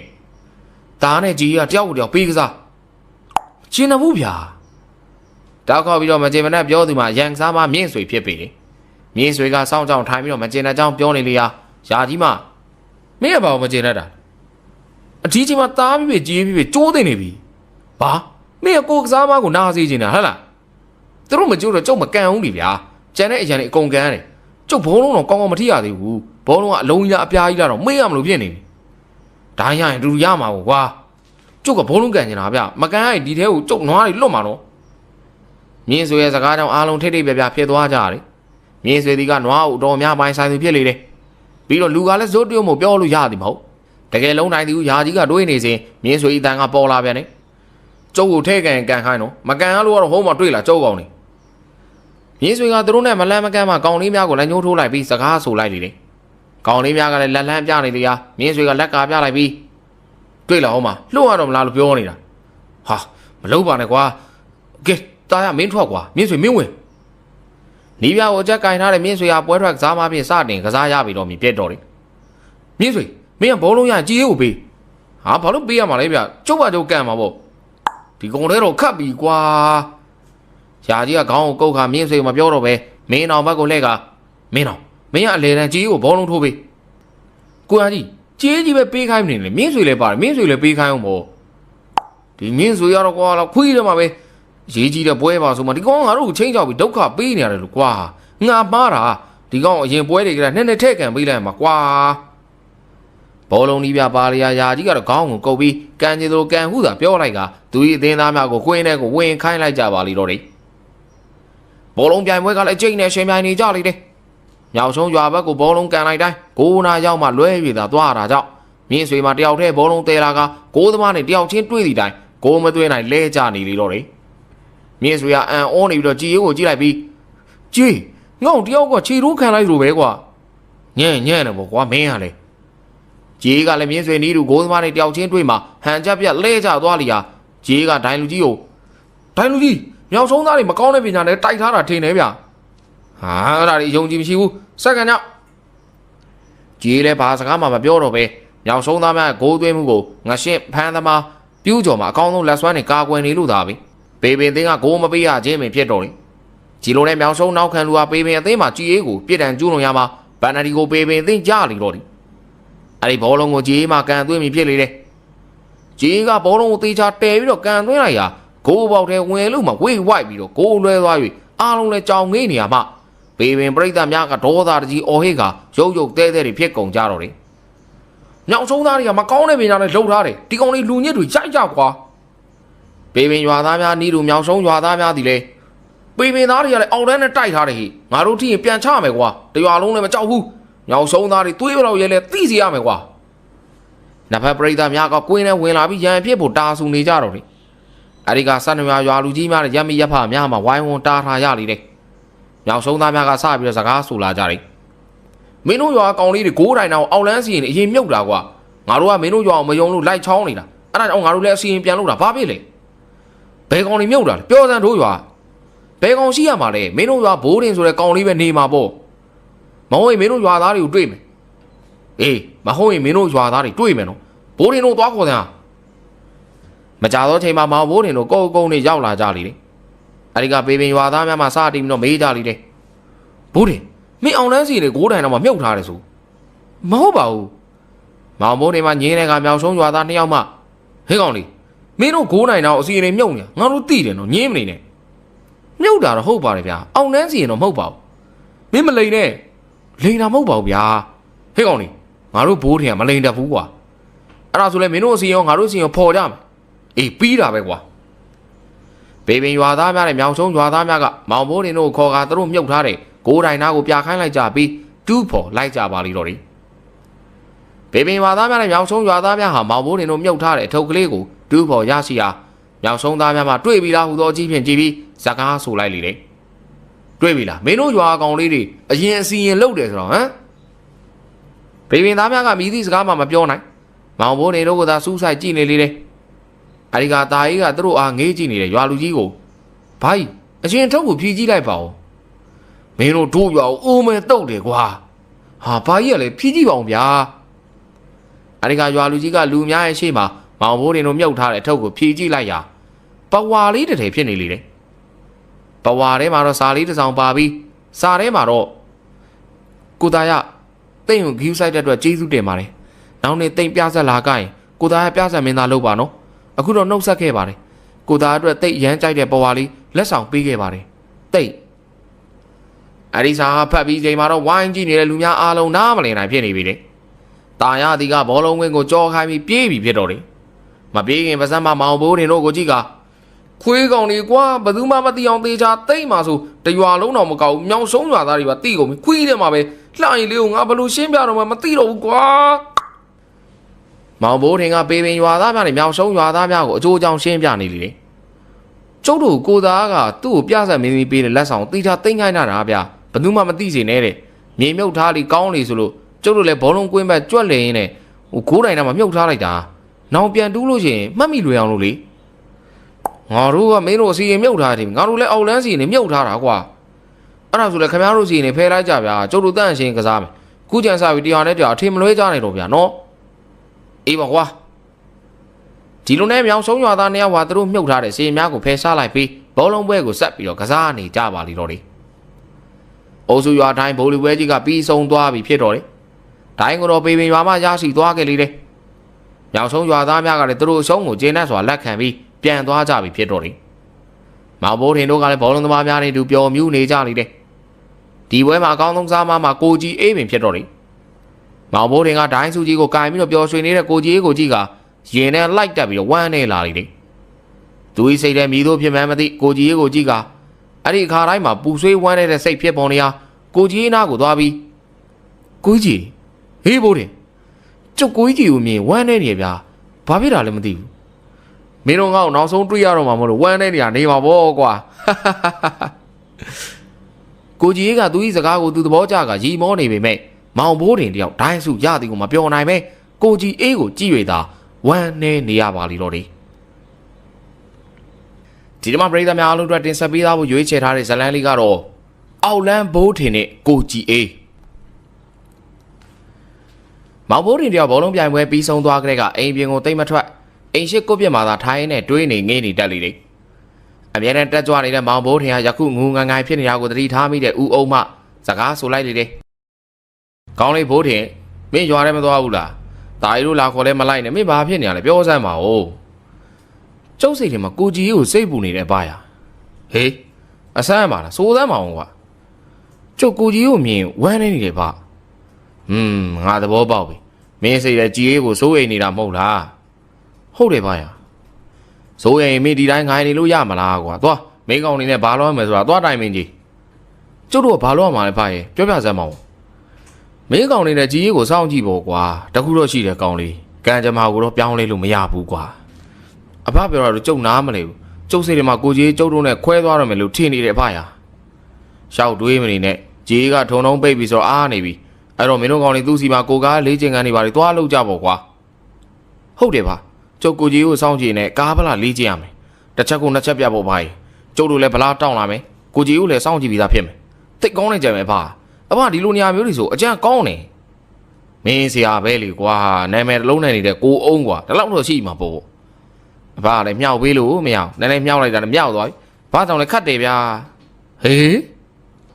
မောင်ဘိုးတင်ကကိုငုံကြီးကသူ့စိတ်ထဲဖြစ်နေသည်များကိုဆိုလိုက်ပြီးလွယ်အိတ်ကိုလွယ်ကရွာထဲကိုထွက်သွားခဲ့ပါလေတော့တယ်ရွာထိပ်ချောင်းမိမှာရှိတဲ့လက်ပံမင်းကြီးနားမှာပေတူအောင်တန်းနဲ့တာအေးတို့ကုန်းကွက်ကွက်နဲ့တခုခုကိုချောင်းမြောင်းကြည့်နေကြတယ်အဲ့ဒီမြင်ကွင်းကိုသူတို့ကိုလိုက်ရှာနေတဲ့မောင်ဘိုးတင်တွေးလိုက်တဲ့အခါသူတို့အနားကိုတိုးတိုးလေးကတ်လာပြီးပေတူရဲ့ပခုံးကိုပုတ်လို့စကားပြောမယ်ဟန်ပြလိုက်စဉ်ပေတူကမောင်ဘိုးတင်ဟာစကားမပြောဘဲတိုးတိုးနေရန်အချက်ပြလိုက်ပြီးသူ၏လက်ညှိုးဖြင့်လက်ပံမင်းဟိုဘက်ချမ်းကိုထိုးပြနေလေတယ်ဒါကြောင့်မောင်ဘိုးတင်ကပေတူတို့နီးတူကုန်းကွက်ကွက်နဲ့တောင်လေးပေါ်ပေါက်နေတဲ့လက်ပံမင်းကြီးရဲ့အောက်ခြေကိုကြည့်လိုက်ပါလိမောင်ဘိုးတင်မြင်ကွင်းမှာရိုးရိုးလေးနဲ့လှနေတယ်အပြိုလေးလှရင်ဟာပစိုးတိုးတိုးဝစ်ထားတဲ့တာရကိုကြောပေးထိုင်ပြီးစိတ်လိုမကြဖြစ်ကစူပုတ်နေလေတော့တယ်တာရကသူ၏ခေါင်းကိုတစ်ချက်နှစ်ချက်မြကုတ်လိုက်ပြီးလိုက်ငါဆွေးပြပြစီဟာဘာရှင်းပြမှာလဲနေနဲ့ပြဆက်မင်းသမီးရဲ့ဇလန်းကိုရက်ကြော်ကြတယ်အကုန်သိနေတော့အဲ့ဒါကတ်တော့ပဲဟာငါနင်းကလွဲပြီးတော့တခြားတယောက်မရှိပါဘူးဟဲ့အဲ့ဒါဆိုနေဟိုပြဆက်မင်းသမီးကနေကိုပေါ်ဝါနဲ့စာဘာလို့ပြီးခဲ့တယ်ပြောဟိုကောင်ဖိုးတွေးရှုပ်ထားတာဒီကောင်ပြဆက်မင်းသမီးကိုပြဆက်တယ်မှနေမကောက်အပြေမှာညားကျင်နေတာမိကြော်လည်းလက်မလွတ်နိုင်တိမ့်တိမ့်သူလည်းလက်မလွတ်နိုင်ဖြစ်နေတာဆိုတော့ဒီကောင်တိမ့်တိမ့်သူကိုသူ့ကိုယ်သူဖိုးတွေးလို့မပြောပဲတာရလို့ပြောတာလေငါနေကလွဲပြီးတော့ဘယ်မိန်းကလေးကိုမှအနီးကမကြည့်ချင်လို့ပြတဲ့တော့ဝင်ကတဲ့ကောင်မဟုတ်ဘူးဆိုတာနင်းလည်းသိရတာနဲ့တာရရဲ့ပလီပလာစကားများကြားတဲ့ခါမှာချောင်းကြည့်နေတဲ့မောင်ဘိုးတင်ပါဇက်ရလာလေတယ်မင်းသမီးကိုမကန်ရမဖတ်ရလို့စိတ်ဆိုးပြီးပြဆက်မကတဲ့တာရမှာအခုတော့ပြဆက်မင်းသမီးကိုတော့သေချာမကြည့်ချင်လို့ပြဆက်မကာချင်းဟုစိုးနေလေတယ်ယောက်ျားများဤမာယာဒီကလည်းအံမခန့်ပင်ဖြစ်သည်ကိုမောင်ဘိုးတင်တွေးလိုက်ရင်တာရတို့၏အခြေအနေကိုဆက်ပြီးတော့ချောင်းကြည့်နေလိုက်ပြန်တယ်တာရ၏အပြောကိုသဘောခွေသွားတယ်လှရင်ဟာပြုံးချင်းချင်းမျက်နှာကိုမပြုံးမအောင်တီးရင်နေပါပဲမယုံနေနဲ့ဖိုးတွေကအတူတူပဲမတူပါဘူးဟာဖိုးတွေကဖိုးတွေဟောဒီသားကတာရပါဟာမသိဘူးနင်းကိုလည်းမယုံယုံမလှရင်လေရဲ့ဟဲ့နေဘာလုပ်တာလဲပခုံးလေးဖတ်တာလေနင်းကိုသူဖတ်ခိုင်းလို့လေနင်းတော့လက်မပါနဲ့လက်ကအကျင့်ပါသွားလို့ပါဟာတော်ပြီငါပြန်တော့မယ်နင်းပုံစံကြည့်ရတာငါကြောက်လာပြီဖဲလာရင်ငါသူမရဲ့ပခုံးကိုမတိမတာဖတ်လာတယ်တာရ၏လက်ကိုဖယ်ရင်တာရ၏မျက်နှာကြီးကိုကြည့်ကစကားဆိုနေစဉ်လက်ပံပင်တစ်ဖက်ချမ်းမှာမောင်ဘိုးတင်စကားတန်ကပေါ်လာပါလေတော့တယ်အမလိုက်မြန်ပြန်အမလူကြီးကပြားစားမင်းသမီးတော့ကြံတဲ့သူကြီးဗျဘိုးတင်နင်းတို့ဘာလုပ်နေရလဲပေတူးတို့ရှာရင်ဒီကောင်လေးကုန်းကုန်းနဲ့အမလိုက်ရင်တို့ချောင်းနေရတွေ့လို့ကျုပ်လည်းဝင်ချောင်းနေတာမตาလေးတွေနင်တို့လိုင်ကတို့နားကိုလမ်းလာတဲ့မောင်ဘိုးတင်ကိုဆဲဆိုပြီးပြေးထွက်သွားလေတော့တယ်တာရကမောင်ဘိုးတင်ကိုကြည့်ကမင်းကတော့ဒုက္ခပေးပေါင်းများပြီကွာဒီလိုတွေ့ရမှာငါဘလောက်ရင်းထားတယ်တင်လဲဟမ်သူနဲ့တူတူရေခတ်တဲ့ဟာမာလေးတွေကိုကြံပွားတစ်ဆက်စီပေးတာကွာသွားပါပြီကွာနောက်မှနှာထဗျာအခုကျုပ်ကိုသားနဲ့တိုင်ပင်စရာရှိလို့လာတာမောင်ဘိုးတင်ရဲ့တီကြီးတဲ့စကားကြောင့်တာရတို့မောင်ဘိုးတင်စကားကိုစိတ်ဝင်စားတယ်နားထောင်ဟန်ပြင်လိုက်ကြလိမ့်တယ်မောင်ဘိုးတင်ကလက်ပံမေကြီးကိုမောကြည့်ရင်စကားဆိုလာတယ်ကျုပ်တက်ထားတဲ့ပညာတွေကြောင့်လားမသိဘူးဗျာကိုကြီးကြီးကိုမြင်ဝမ်းနေနေတယ်ကိုကြီးကြီးဒုက္ခတစ်ခုနဲ့တွေ့လိမ့်မယ်လို့ထင်နေဗျာအဲ့ဒါကျုပ်တို့ခင်ဗျားတို့ကိုကြီးကြီးကိုစောင့်ရှောက်ပေးအောင်ကျုပ်ကိုကြီးကြီးကိုကြည့်ရင်ဝမ်းမနေနေတော့တဲ့ချိန်ထိပေါ့အေးကွာမင်းကလေးနဲ့စကားဆိုနေဆိုတော့ငါတို့လည်းမငင်းပါဘူးမနေ့ပြန်ဖိုးလေးကိုခေါ်ပြီးတော့ငါလာခဲ့မယ်မင်းစီစဉ်တိုင်းလုံးကြတာပေါ့ကွာနော်အဲ့ဒီတော့မောင်ဘိုးထင်တို့ဟာကိုကြီးရဲ့အကြောင်းကိုပြောရင်းနဲ့လက်ပံမင်းကြီးကိုချမ်းရစ်ကရွာထဲကိုပြန်လာခဲ့လိုက်ကြပါလိမ့်တော့တယ်မောင်ဘိုးထင်တို့ကဖိုးရင်းနဲ့ตาရိုက်ဦးဆောင်မှုဖြင့်ကိုကြီးရဲ့အိမ်ကိုစကားတပတ်နဲ့ချီတက်လာနေတယ်သူတို့နေမလန်းမကန်းမှာရွာထဲမှာလေပိုင်းရှင်ကက်စီနဲ့ဒေါ်တင်လိုင်းကဆဲဆိုရင်ဒေါ်တင်လိုင်းအိမ်မှာထွက်လာလေတယ်ဆတ်ဆူတဲ့မောင်ဘိုးထင်တို့ဟာဒေါ်တင်လိုင်းနားကိုသွားကအကြီးဘာရီဒေါသဖြစ်နေလဲဗျာကျုပ်တို့ဘာကူညီရမလဲနေတော့ကူညီခြင်းအသက်ကြီးပြီးပါဇက်ကပေါက်ကြရတယ်ပြောတယ်တင်လိုင်းဆိုတဲ့အကောင်သွားရိုက်ချင်ငါပါငါလင်းမလို့ကျွန်တော်အပြိုကြီးလုံနေငါ့ကိုစားလို့ရမယ်ထင်တယ်တင်လိုင်းဆိုတဲ့အကောင်တစ်တလုံးအလုံးမခိုင်းတော့ကြီးကိုပဲအလုံးသွားပြီးတော့မယ်အကြီးဘာဖြစ်တာလဲလို့ပြောခဲ့ုံလေအကြီးဒေါ်တင်လိုင်းကမြည်သည့်စကားမှမောင်ဘိုးတင်တို့ကထပ်မပြောပဲဒေါသထွက်နေတဲ့ခြေလမ်းများဖြင့်မောင်ဘိုးတင်တို့ကိုကြောခိုင်းကထွက်သွားလေတော့တယ်ဒ ဒေါ်တင်လိုက်ထွက်သွားသည့်တိုင်ဆက်စုနေတဲ့မောင်ဘိုးတင်ကိုဖိုးထွေးကလက်စစ်နဲ့ခေါင်းကိုခောက်ကမင်းဆိုတဲ့ကောင်ကရှောက်ရှိတယ်သူကသူဘာဖြစ်ပြီးမင်းနဲ့ပါဆိုင်လဲဆိုင်တော့မဆိုင်ဘူးပေါ့ဗျာဒါမှသိကျင်တာပေါ့ဗျာမောင်ဘိုးတင်နဲ့ဖိုးထွေးစကားပြောနေစမှာသူတို့နားကိုဦးတင်လိုက်ကရောက်လာပြန်တယ်သူဤပါဇက်မှလည်းညတင်လိုက်ကျုပ်ဘောကနစ်ဖင်ခါမှလာမိပေါ်တာပါဘာချစ်ဝဲကြဦးတင်လိုင်းကစကားမပြီးသူဖြစ်ရာသူဤပြောစကားများကိုအမြဲတမ်းသူနဲ့စကားပြောဆိုဆက်ဆံနေသူမှနားလည်မိဖြစ်တော်တယ်ဦးတင်လိုင်းမှအဲ့ဒီလိုပြောနေတဲ့အခါဖိုးထွေးကဦးတင်လိုင်းဟာဦးဒီဘာဖြစ်တာလဲဗျညတိပါဦးကွာနာတို့ညတင်လိုင်းငိမ့်ငိမ့်လာခေါ်တာနာကနစ်ဖင်ခါမှလာမယ်ကြော့တာသူကချိတ်ချိုးတွားတယ်တွားဖိုးထွေးကခေါင်းကိုကုပ်ပြီးတော့တားကိုကြည့်ကဘာပြောတာလဲဟုမျက်လုံးအကြည့်ဖြင့်မေးလိုက်တယ်တာယာကသူတို့ရဲ့အိမ်မှာလူငါးကြာကြီးလှုပ်ဖူးတဲ့ဦးတင်လိုင်းပြောစကားကိုနားလည်လေတယ်အဲ့နောက်တာယာကသူ့ကိုမတ်တင်လိုင်းမျက်ရည်ဖို့လာခေါ်တာတဲ့သူကနစ်ဖင်ခါမဟုတ်ပါဘူးမနှက်ပြန်ခါမှလာမယ်ပြောတာစိတ်ဆိုးသွားတယ်လို့ပြောတာဟိအဲ့ဒီခါမှမောင်ဘိုးတင်တို့ကဒေါ်တင်လိုင်းဦးတင်လိုင်းကိုဘာကြောင့်စိတ်ဆိုးလဲဆိုတာသိရှိသွားလေတော့တယ်နတ်ပြန်ခါဆိုတဲ့စကားလုံးကိုဦးတင်လိုင်းကစကားပြောရမှာစကားမပြီး၍အပြိုကြီးသူထင်ကြတာထင်ပြီးတော့တဲတဲလို့စိတ်ဆိုးသွားခြင်းဖြစ်တော့တယ်အဲ့နောက်တာယာကဦးတင်လိုင်းကိုအကျိုးအကြောင်းရှင်းပြကအိမ်သို့ပြန်စီပြီးသူတို့ဒီကကိုကြီးရဲ့အိမ်ကိုဆက်ပြီးတော့လိုက်သွားကြပါလေတော့တယ်မောင်ဘိုးတင်တို့ကြီးရဲ့အိမ်ဝိုင်းဝရောက်တဲ့အခါမှာဒေါ်တင်လိုင်းကကိုကြီးရဲ့အိမ်မှာထွက်လာလေတယ်တာယာကဒေါ်တင်လိုင်းကိုမြေတဲ့အခါစကားဆိုလိုက်လေတယ်အကြီးဦးကြီးတင်လိုင်းကိုစိတ်မဆိုးပါနဲ့ဗျာတော်စမ်းတာယာအဲ့လူကြောင့်မပြောသမ်းနဲ့တကယ်ပါ तू ကမနှက်မြန်ခါကြမှာလာမယ်ပြောတာပါဗျာ तू ကစကားမပြီးတော့အကြီးထင်သူတွေကြားနေတာမသိဘူးဒင်းကအဲ့စကားကိုငါ့ကိုသေချာကြည့်ပြီးတော့၃ခါလောက်ပြောတာဟဲ့ငါမကျင်တယ်ဘူးဒါပဲငါသွားပြီစိတ်ဆိုးမပြေသေးတဲ့ဒေါ်တင်လိုင်းကမောင်ဘိုးတင်တို့ကိုကြောက်ခိုင်းပြီးတော့ထွက်သွားပြီဖြစ်တော့တယ်ဒါကြောင့်မောင်ဘိုးတင်တို့လည်းကိုကြီးရဲ့အိမ်ဝိုင်းထဲကိုဝင်လိုက်လေတော့တယ်ကိုကြီးရဲ့အိမ်လေးရှိမှရှိတဲ့ကိုပြက်မှာကိုကြီးရဲ့မိခင်ကြီးကြီးတော်အေးပြောင်းမှုဖက်စိတ်လိုက်ကြီးကိုဖွာရင်းနဲ့ထိုင်နေလေတော့တယ်ကြီးတော်အေးကမောင်ဘိုးတင်တို့ကိုမြင်တဲ့အခါဒူးတစ်ပတ်ထောင်ရင်းနဲ့စိတ်လိုက်ဖွာနေရမှစိတ်လိုက်ကြီးကိုလက်ကကိုင်းနဲ့စကားဆိုလာလေတယ်ဟေးကာလာသားပေါက်စားတွေနင်းကိုကြီးစီလာကြတာလားဟုတ်တယ်ကြီးတော်ကြီးအေးအေးအဲ့ဒါဆိုလည်းခဏဆောင်နင်တို့ကိုကြီးကထမင်းဦးတဲနေတယ်ဟိုမှာမလုံနဲ့လို့ပြောတာလည်းမရပါဘူးဟေးဟုတ်လားကြီးတော်ကြီးကျုပ်တို့တင်ကိုကြီးကြီးမိမမှယူတော့မလို့လားမသိဘူးနော်ငါကယူစေချင်တာပါတော့ယူဖို့လည်းသိနေပါပြီခုချိန်ဒီငါကိုစိတ်မချလို့တဲ့တော်ရေမိမယူရင်သူ့မိမနဲ့ငါနဲ့မတဲ့မှာစိုးပြန်တဲ့ဟဲ့ကြီးတော်ကြီးနဲ့မောင်ဘိုးတင်တို့စကားပြောနေကြစဉ်အိမ်ပေါ်မှာသူ့ဤထုံးစံတိုင်းအင်ကြီးကျွတ်နဲ့ကိုကြီးရေးဆင်းလာလေတယ်မောင်ဘိုးတင်ကယခုချိန်ဒီကိုကြီးရေးကိုကြည့်တဲ့အခါမှာဝမ်းနဲ့နေပြန်ရာမျက်ရည်များပင်ဝဲတဲ့အဆင့်ထိရောက်နေလေတော့တယ်ကိုကြီးကမောင်ဘိုးတင်တို့ကိုပြုံးပြီးတော့သူတို့နားကိုလာကစကားဆိုလေတယ်ဟေးအောင်လေထူးထူးခြားခြားဘာလာလောက်ကြတာလဲကွာကျတို့ကိုကြီးကြီးစီမှာကားပလာတင်ကျင်လို့ဗျမင်းတို့ဘလို့ဖြစ်တာလဲကွာအရင်ကမတင်ကျင်ပါဘူးလူစိတ်တွေဗျာပြောင်းလဲရတော့မြန်တာပေါ့ကဲဟုတ်ပါပြီဘသူတင်ပါလဲအကုန်လုံးတင်ပါဗျအေးပြီးရောကွာအဲ့ဒါဆိုလည်းတင်ကြတာပေါ့ခုတော့ငါမအားသေးဘူးကွာနေ့လေလောက်ကြမှာလာခဲ့ကြကွာဟာကျတို့တဏီကုံတင်ပါဗျဒီမှာပဲနေပါအိမ်ပြန်ရောက်ချိန်ရမှာပြန်ပါ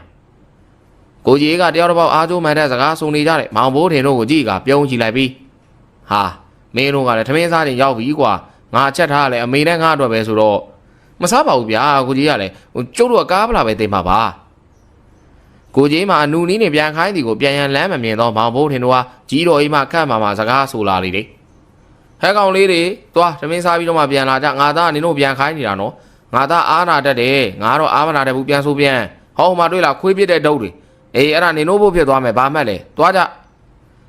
ကြီးတော်ကြီးကစိတ်မြန်လက်မြန်ကြီးဖြစ်ရာမောင်ဘိုးတင်တော့အထွတ်မတက်ရဲပဲကို့အိမ်ကိုပြန်လိုက်ကြလေတော့တယ်မောင်ဘိုးတင်တို့ကအိမ်ကိုပြန်လိုက်ကြပြီးထမင်းမြန်စားကသူတို့စုနေကြမကြီးပင်ကြီးမှာစုယုံလိုက်ကြလေတယ်ကျန်သူများအားလုံးရောက်နေဖြစ်ပေမဲ့တာရကမရောက်သေးပြီဒါကြောင့်သူတို့တာကိုစောင့်နေကြလေတယ်မောင်ဘိုးတင်ကတာရဟာစောင့်နေရင်းနဲ့စိတ်မရှိဖြစ်ကကိုတာရလည်းဗျာချက်ချင်းပြန်လာပါဆိုခုထိမလာသေးဘူးဘိုးတင်ဟာစိတ်ချော်စမ်းပါကိုကြီးလည်းဘဲမှသွားမှာမဟုတ်ပါဘူးကွာမင်းစိတ်ပူလွန်နေရဖြစ်မှာပါမဟုတ်ဘူးကိုဘိုးတွေကျုပ်စိတ်ထဲမှာတကယ်တမျိုးကြီးဖြစ်နေတယ်ဗျမင်းကနားလဲပါတယ်ကွာတားမိကြောင်းလည်းမသိတာနဲ့ဟိုခိုင်းဒီခိုင်းနဲ့တော်တော်လောက်တာကိုမောင်မိုးတင်တို့လည်းစကားတပြောပြောနဲ့တာရလာကိုစောင့်နေကြလေတယ်အတန်ကြာမှတာကတွက်လက်တဲ့ခြေလမ်းများဖြင့်မောင်မိုးတင်တို့နားကိုရောက်လာပြီးဟေ့အောင်လေငါ့အမေအလုံးနဲ့ခိုင်းနေလို့နောက်ကျသွားတယ်ကွာကဲလာဒါဆိုသွားကြအောင်လူဆောင်မီမို့လို့ခြေလမ်းအခက်မြန်လျှောက်ကကိုကြီးအိမ်နေအိမ်ကိုသွားလိုက်ကြတော့တယ်ကိုကြီးနေအိမ်ရောက်တဲ့အခါမှာကိုပြမထိုင်နေကြီးတော်အေးကိုတွေးလိုက်ရလေတယ်ကြီးတော်အေးကပြောင်းမှုဖက်ဆေးလိုက်ကြီးကိုဖွာရင်းဟ ဟာကောင်လေးတွေနင်တို့ကိုကြီးကသူ့ကိုစောင့်နေပါတဲ့မတ်တင်လိုက်မျက်ရည်ခိုင်းလို့မြတ်သွားရိတ်တယ်ဟဲ့ဗျာဘယ်လိုသွားရတာလဲကြီးဟိုကျုပ်တို့လိုက်သွားလိုက်မယ်နင်တို့အဲ့လိုပြောမယ်မှန်းသိလို့တယောက်ကိုဒိုက်ဆယ်ကထိုးဖို့ငါအမှားခဲ့တယ်သွားဒိုက်ထိုးကြစမ်းမောင်ဘိုးတင်တို့ကကြီးတော်ကြီးပြောတဲ့အတိုင်းဒိုက်ထိုးပြီးတော့ကိုကြီးရေးလာကိုစောင့်နေကြလေတယ်ဒိုက်ဆယ်ကဒီကပြည့်ပြီးဖြစ်တော့တယ်သူတို့ကကိုကြီးရေးတရားပင်ရိတ်အောက်မှာထိုင်ပြီးတော့ကိုကြီးရေးလာကိုစောင့်နေကြလေတယ်မောင်ဘိုးတင်တို့ဒီကကနာမငိမ့်ကိုဘိုးတွေကျုပ်တို့ကိုကြီးကြီးမြိတ်တဲ့နေရာကိုလိုက်သွားကြအောင်ဗျာကြာနေပြီနေစမ်းအောင်ကွာမြတ်တထုံးသွားရတာချက်ချင်းတော့ပြန်လာလို့ရမလားကွာသွားရလာနဲ့တော်တော်တော့ကြာမှာပေါ့မင်းကလုံးလုံးมาတယ်ကွာခင်ဗျားတို့မသိဘူးနော်ကျုပ်နေရာမှာခင်ဗျားတို့ဝင်ခံသားကြည့်လို့ရရင်ကောင်းမယ်ကျုပ်ချေခင်ရသူတွေအားလုံးတွေကဘယ်သူမှကျုပ်မခွဲသွားစေချင်ဘူးအခုကျုပ်စိတ်ထဲခံစားနေရတာကိုကြီးကြီးကျုပ်တို့ခွဲသွားတော့မယ်ခံစားချက်ကြီးဗျာကျုပ်နေလို့မကောင်းဘူးဗျာအေးပါဘိုးထင်ဟာမင်းစကားကိုငါတို့နားလဲပါတယ်ငါတို့စောင့်ကြည့်ကြသေးတာပေါ့ကွာကိုကြီးကြီးဘာမှဖြစ်ပါဘူးကွာဘိုးတွေကမောင်ဘိုးတွေကိုနှစ်သိမ့်ကတခြားအကြောင်းအရာများကိုပြောင်းပြီးတော့စကားပြောနေကြလေတယ်သူတို့နဲ့မလန်းမကမ်းမှာတော့ကြီးတော်ကြီးကပြောင်းမှုဖက်စိတ်လိတ်ကြီးကိုခဲရင်တခုခုကိုတွေး၍နေပါလေတော့တယ်ကိုကြီးကဒေါ်တင်လိုင်းမှမြတ်တထုံးအရေးကြီးလိုတာကြောင့်ရေရင်းဖြူဘက်မှာရှိတဲ့လေကသိန်းရိုးများပေါ်မှာမျက်ရည်နေလေတယ်ကိုကြီးကသူ့လေးကျင်ကမ်းများကိုအင်မတန်ယုံကြည်သူဖြစ်တဲ့အတွက်တာမန်လူတွေနဲ့မတူဘူးဟုခံယူထားသူပဲဖြစ်တော်တယ်သူကမင်းအောင်နဲ့အတွင်းအားကျင့်စဉ်များမှာကျင့်ကြံထားရကိုခံအားအင်မတန်ကောင်းသူဖြစ်သူလည်းသူ့ကိုသူထင်နေပြီလေကိုကြီးကပစိုးကိုတော်တော်ဝက်ကမြတ်များကိုဂျိုးကျိတ်မျက်ရိတ်တော်ဒဇင်တော်နဲ့ရိတ်နေလျာမြတ်တထုံးရလူပြီဖြစ်တော်တယ်အဲချိန်သူကြီးဂျိုးကျိတ်ကင်ထားတဲ့လက်မှာစစ်ကနေနာကျင်သွား၍လက်ကိုချက်ချင်းရုပ်ပြီးကြည့်လိုက်ရာလက်မနာမှာအဆွဲရအပေါက်နှစ်ပေါက်နဲ့သွေးစားကလေးများထွက်နေတာကိုတွေးလိုက်ရပြီတော့တယ်ဒါကြောင့်သူ့ကိုပိုးထိတာကိုသိလိုက်သည်သို့ပေမဲ့ကိုကြီးမတုံလို့လက်ကိုခါလိုက်ပြီးတော့ပိုးထိုးခံထားတဲ့နေရာကိုပါဇက်နဲ့ဆွဲဆုပ်ထွေးထုတ်လိုက်နဲ့လေးငါးကလောက်လှုပ်လိုက်ပြီးတော့မြက်ကိုသာဆက်ရိတ်နေလေတယ်အတန်ကြာတဲ့ခါမှာမြတ်တထုံးသာရပြီဖြစ်တာကြောင့်မြက်များကိုစုပြီးတော့ထုံးလိုက်ကမြတ်ထုံးအားတယောက်တည်းပြင်ပြီးတော့ရွာကိုပြန်ပြီးတော့လာခဲ့ပါလေတော့တယ်ကိုကြီးအတွက်အိမ်ပြန်လန်းဟာအရင်အားထက်ဝေးနေသည်ကိုခံစားနေရလေတယ်ဒီလန်းဒီခီသူသွားနေကြဖြစ်ပေမဲ့ယခုမှရင်းနေပူပြီးတော့ရေးစားနေလေပြီသူဤခြေထောက်တွေဒီလည်းမတဲကျင်လောက်အောင်ဖြစ်နေရပြီဒေါ်တင်လိုင်းအိမ်ကိုမြတ်ထုံးကိုတန်းဖို့မြူသူတွေးထားပေမဲ့ယခုတော့ပို့လို့မဖြစ်နိုင်တော့ပြီဒါကြောင့်သူဒီမြတ်ထုံးကိုသူဤအိမ်သို့သာရွတ်သွားလိုက်ပါလေတော့တယ်မောင်ဘိုးထင်တော့ကိုကြီးကိုလေတမောက်မောက်နေမျောနေကြလေတယ်မကြသောချိန်မှာကိုကြီးကမြတ်ထုံးကိုရွတ်ပြီးအိမ်ဝိုင်းထဲကိုဝင်လာလေတယ်အိမ်ဝိုင်းထဲရောက်တာနဲ့ကိုကြီးကမြတ်ထုံးကိုပြစ်ချလိုက်ကသူဤမိခင်ထိုင်နေတဲ့ကိုပြစ်မှာလှဲလိုက်ပြီးမေကျုပ်ရေသားစာနေဗျာကျုပ်ကိုရေခတ်ပေးပါလားဟဲ့ငါသားလည်းချွေးရွှဲနေပါလားအေးအမေရေခတ်ပေးမယ်ခဏနေရေချိုးလိုက်ဟိုမှာနေစီတပည့်ခံကျတဲ့ကောင်တွေကတော့လေတမောက်မောက်နဲ့စောင့်နေတယ်ငါသားပင်မနေလဲဒီကလေးတွေကိုပြန်ခိုင်းလိုက်ရမလားရတယ်မေကျုပ်ကိုရေလေးမြန်ခတ်ပေးပါကြီးတော်အေးဒီလည်းကိုပြစ်မှမတ်တက်ထားရလိုက်ကမိဖို့ကြောင်ထဲမှာရှိတဲ့ရေအိုးစင်မှာရေသွားခတ်လိုက်လေတယ်မောင်ဘိုးတင်တို့ကကိုပြစ်မှလဲနေတဲ့ကိုကြီးနားကိုသွားကကိုကြီးရလေဗျာမျက်ရည်သွားမယ်ဆိုပြောမှာပေါ့ကျုပ်တို့လည်းလောက်ကူပေးမှာပေါ့ဗျာရပါတယ်ကွာမင်းတို့ပင်မနေမှာစိုးလို့ပါကိုကြီးကစကားကိုအားယူပြီးတော့ပြောနေလေရဖိုးထွေးကကိုကြီးရဲ့မျက်နှာကိုတေချာကြည့်လိုက်လေတယ်ချွေးများဒီဒီကြနေပြီးတော့ဝေနာတရက်ကိုကြိတ်မိတ်ခံစားနေရပုံပေါ်နေတဲ့အတွက်ကိုကြီးရဲ့နဖူးကိုစမ်းလိုက်ပြီးကိုကြီးဘာဖြစ်လို့လဲဗျာကိုကြီးကြည့်ရတာတခုဖြစ်နေပုံပဲအေးကွာငါလက်ကိုမွေကြိုက်သွားတယ်ထင်တယ်ကွာဗျာကိုကြီးအဲ့ဒါကိုဘာလို့အစောတည်းကမပြောတာလဲဗျာကိုသားရလာစေးစာယူသွားခေါ်ရအောင်ဟေးအောင်လေမခေါ်နဲ့အမေကလည်းမပြောနဲ့ကွာဘာမှမဟုတ်တာလေးနဲ့အမေစိတ်ပူနေလိမ့်မယ်ဘာမဟုတ်ရမှာလဲဗျာပိုးထီတာလေဗျာငါ့ကိုရေပဲပေးပါအမေရေသွားခတ်တာမလာသေးဘူးလောက်ကွာကိုကြီးအားထင်တာနော်ကျုပ်တို့ဘာကြီးဆောင်ကိုသွားခေါ်မယ်ခဏတော့ခဏမောင်ဘိုးနေနဲ့ตาရဟာကိုကြီးရဲ့အိမ်ဝိုင်းထဲမှာအားကုန်ပြေးထွက်ပြီးသွားပါလေတော့တယ်မောင်ဘိုးနေနဲ့ตาရဆေးစရာကြီးဦးဆန်ဦးကိုပင့်ဆောင်လာကြလေတယ်ဦးဆန်ဦးကိုမောင်ဘိုးနေမှာအမြန်သွားခိုင်းနေရအပြေးတစ်ပိုင်းနဲ့လမ်းလျှောက်နေရလေတယ်မကြတော့ချိန်မှာကိုကြီးရဲ့အိမ်ဝိုင်းထဲကိုရောက်လာပြီးတော့တယ်သူတို့ရောက်သွားတဲ့ချိန်မှာတော့ရွာထဲမှာလူတော်များပြီရောက်နေကြပြီဆရာကြီးဦးဆန်ဦးကကိုပြစ်ပေါ်မှာလဲနေတယ်ကိုကြီးရဲ့ကိုအသေးချာဆန်းသက်ပြီးတဲ့အခါခေါင်းကိုခါလိုက်ပြီ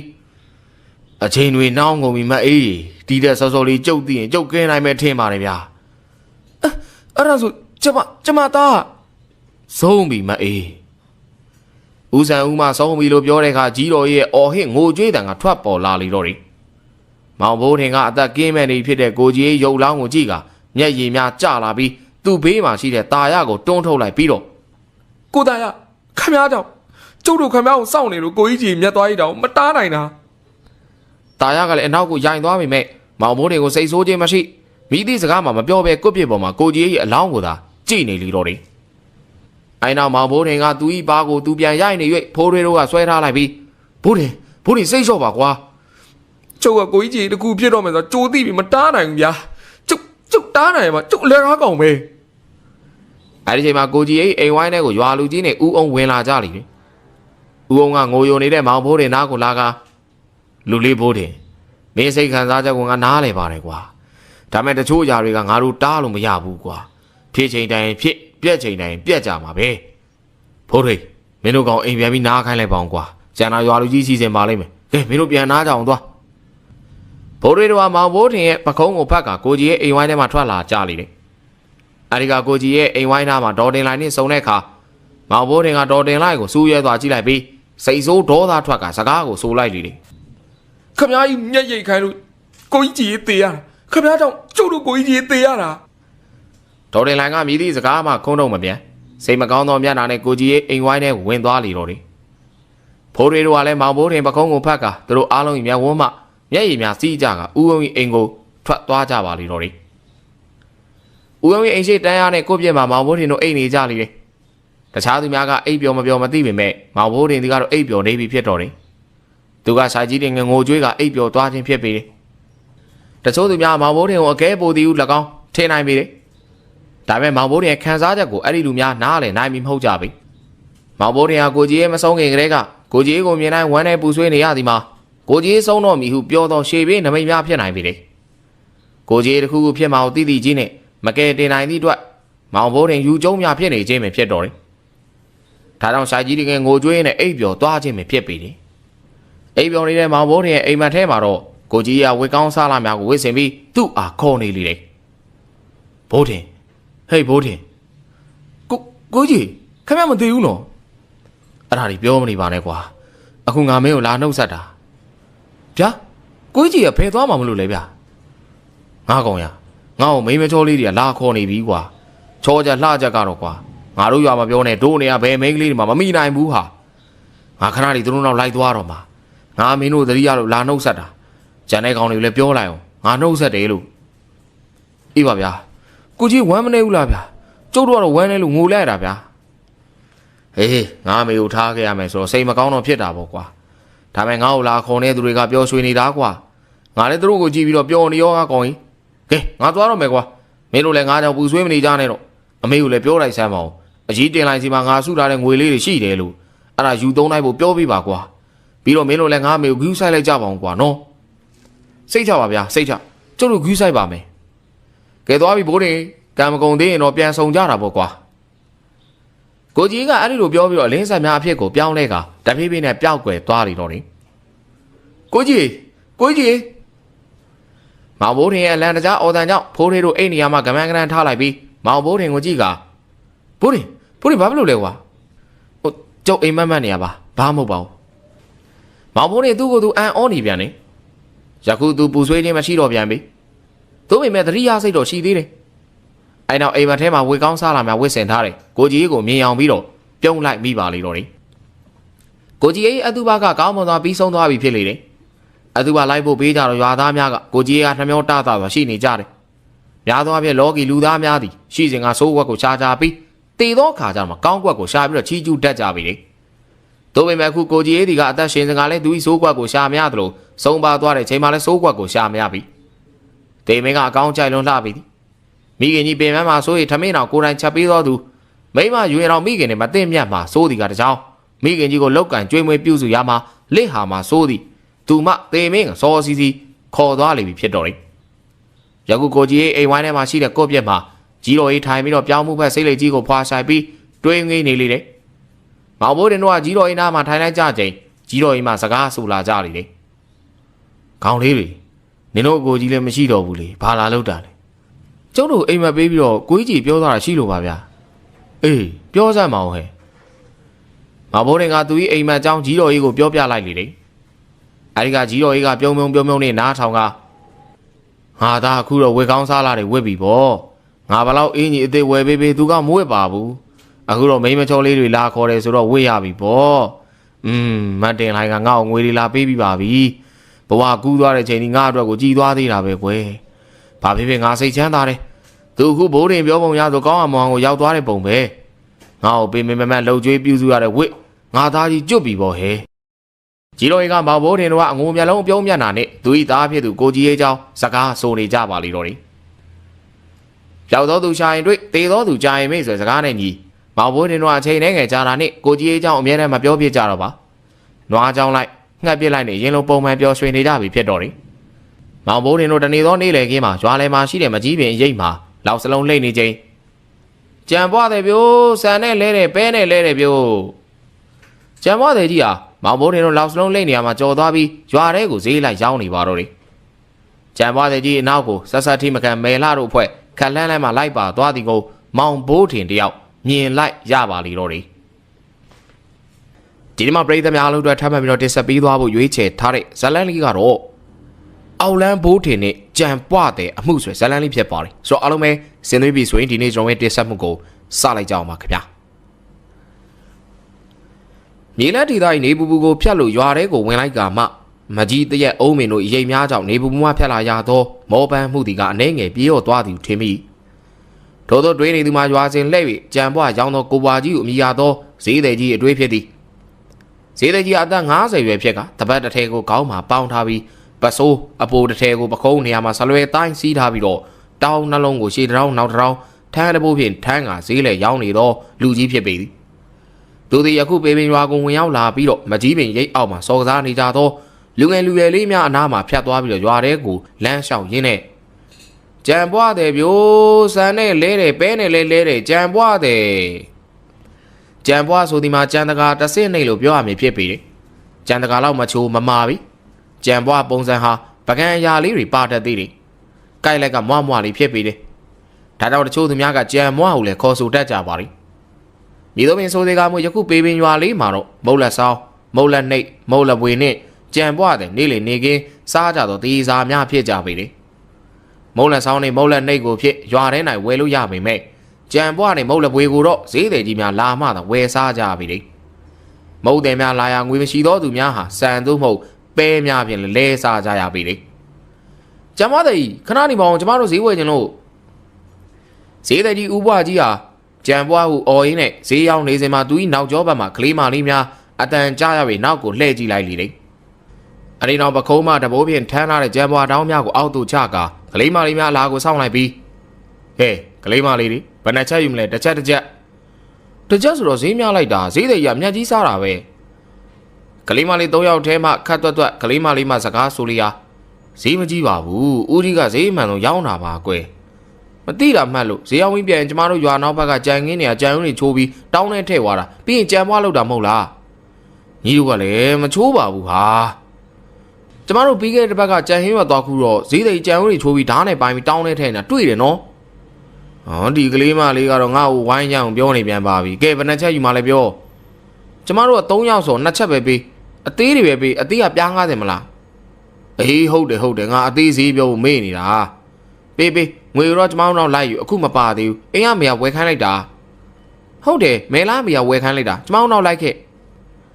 ကြံပွားတဲ့ဥပွားကြီးကမဲလားတို့ကကြံပွားသေးနှစ်ချာပေးလိုက်လေတယ်အဲဒီကမဲလားဘေးမှာရှိတဲ့မိချိုကမထူးပါဘူးဈေးတဲ့ရဲ့တယောက်တစ်ချက်ပဲယူသွားတော့မယ်အေးပြီးတာပဲမဲလားတို့3ယောက်ဟာကြံပွားများကိုတယောက်တစ်ချက်ယူကခြေကလိန်ရှောင်းဝင်းနဲ့စားနေကြလေတယ်အဲနောက်သူမတို့ကခြေကလိန်ရှောင်းဝင်းမှာပြေးပါလေတော့တယ်သူမတို့ပြေးတဲ့အခါနောက်မှာရှိတဲ့ကြံပွားတဲ့ကြီးကလည်းဈေးတောင်များထမ်းကအပြေးတစ်ပိုင်းနဲ့လိုက်ရပါလေတော့တယ်ဘေဘင်ရွာထိပ်မှာရှိတဲ့အိမ်ဝိုင်းထဲမှာမဲလာတို့3ယောက်ပုံနေကြလေတယ်အိမ်ဝိုင်းပြင်ဘက်မှာတော့ဈေးတောင်ကြီးထမ်းပြီးတော့ချွေးများဆွဲနေတဲ့ဈေးတဲ့ဥပွားကြီးမှာ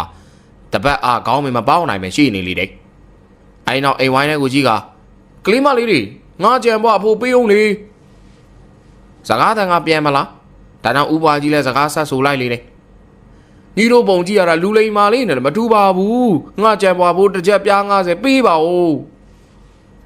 းဥပကြီးအတန်ကပိုးပြီးတော့ကျဲလာရာအိမ်နောက်စပတ်ကြီးနားမှာပုံနေကြတဲ့မဲလာတို့3ယောက်နဲ့ပြီးချိုမှာတိုးစကားဆိုလာတယ်မဲလာနေ့မှာငွေရှိလားရှိမလားအဘနဲ့မရတယ်မရှိဘူးနင်တို့မအောင်ရှိလားမရှိဘူးလေဟိုမဲဖို့နင်းစီရောပါလားတပြားတော့မပါဘူးကတ်တော့ခတ်ပြီး ကြံပွားလည်းစားလို့ကုန်ပြီအဖိုးကလည်းပေးဖို့မရှိဟိုဈေးသည်ကြီးကလည်းအကျကြီးអော်နေတယ်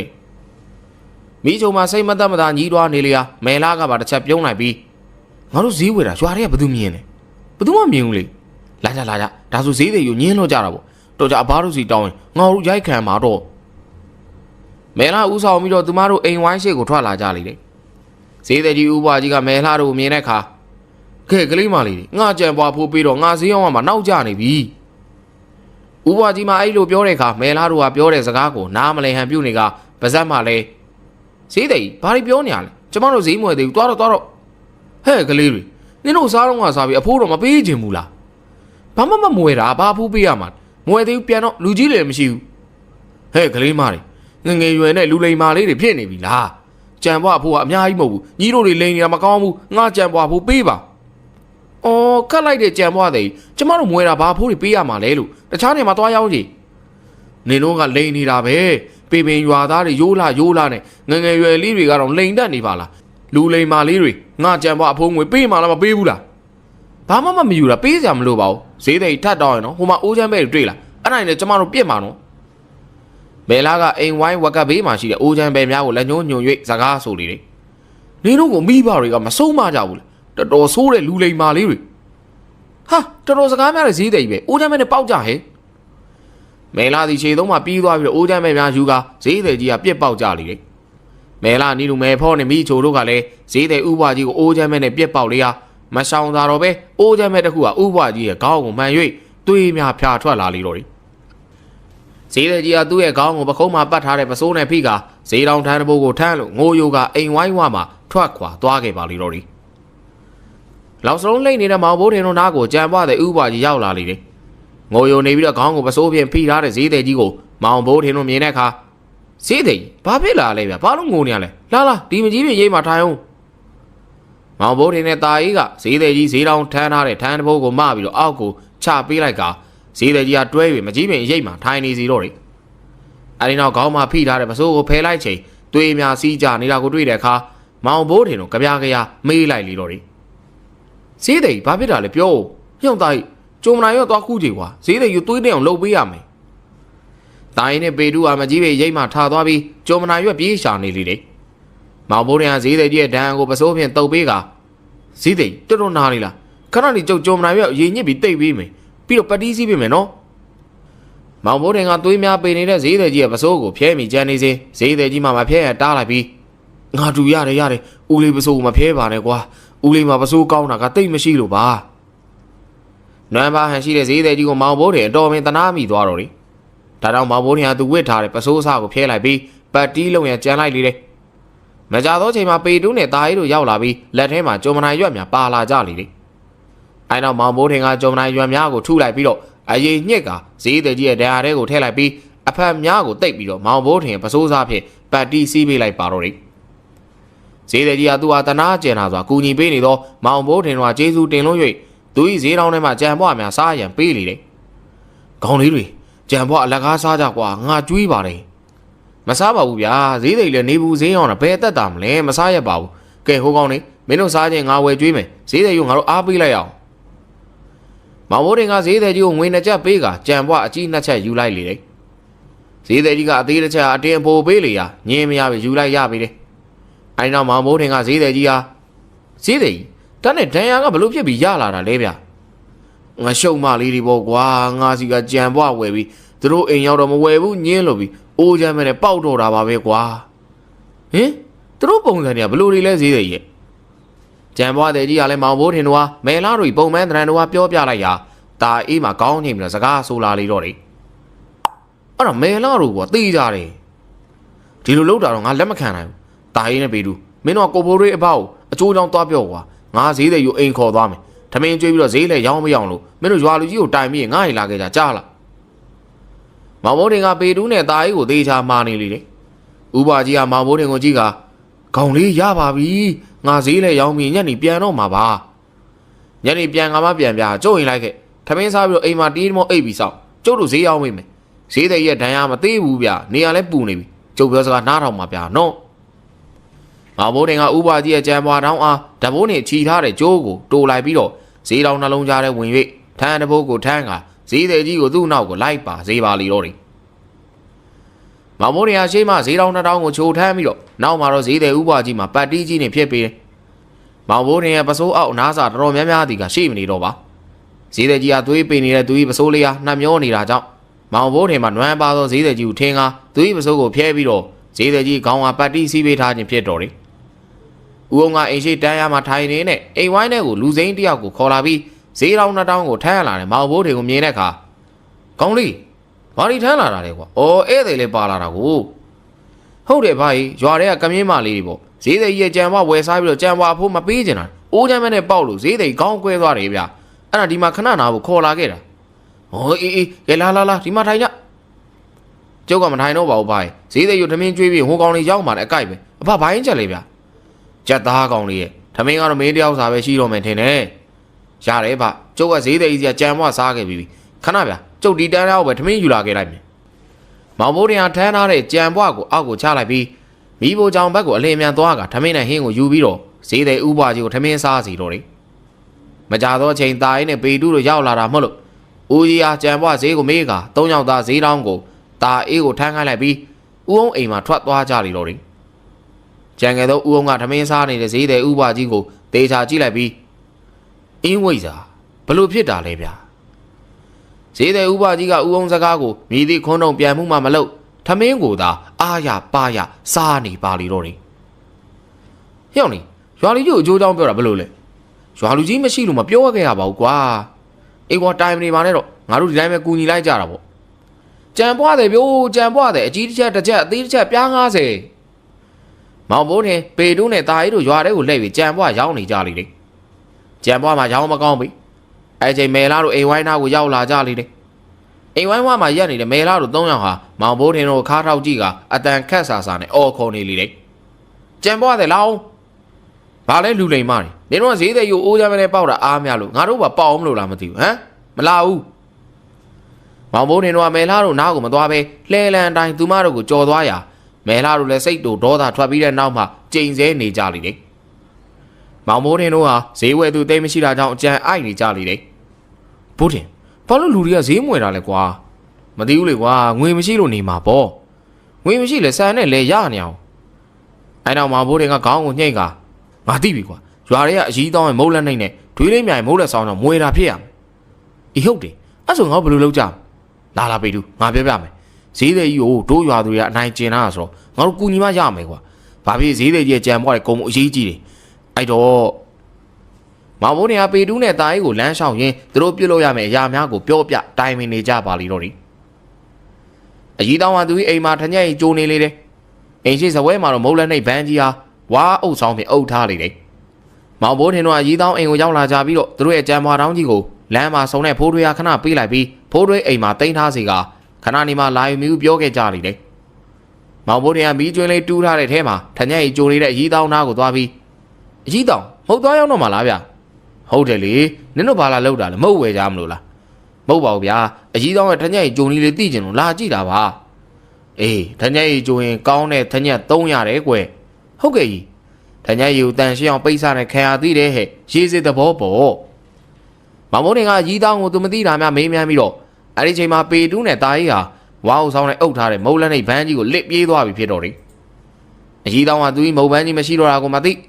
မောင်ဘိုးတင်အန်ဝရကြီးဖြစ်ပြနေတာကိုပဲကျေနပ်ပီတီဖြစ်နေလေတော့တယ်အဲ့ဒီနောက်မောင်ဘိုးတင်ဟာအကြီးရဲ့ထညက်ရီဂျုံကြီးကိုကြည့်နေရတယ်အဖခိုင်းတာအလုပ်ကတော့မေ့ကုန်ပြို့ဩဖြေးရတယ်ဘိုးတင်ရဲ့မောင်ဘိုးတင်ကအကြီးတောင်းကချီးမွမ်းစကားတွင်ပြောကအကြီးတောင်းအိမ်မှာထွက်သွားလိပါတော့တယ်အကြီးတောင်းကထညက်ရီကြိုလျက်ကြံနေခဲ့ပါတော့တယ်ဒိုင်းနဲ့ပေတူးကမုံလက်နဲ့ဘန်းကြီးကိုကန်ရင်းနဲ့မောင်ဘိုးတင်ဟာစောင့်နေကြလိမ့်တယ်မကြတော့ချိန်မှာမောင်ဘိုးတင်ဟာသူတို့နားကိုရောက်ချိန်ပေတူးမှစကားဆိုလိုက်လိမ့်တယ်ဘိုးတင်မုံဝင်းတို့ရပြီဘဲသွားထားကြမယ်ငါတို့ယူမှန်သိရင်လည်းတားအပြစ်မဖြစ်အောင်ရွာထဲကနတ်စင်သွားတင်ထားကြအောင်ကွာအေးအဲ့ကြံကောင်းတယ်လာသွားကြမယ်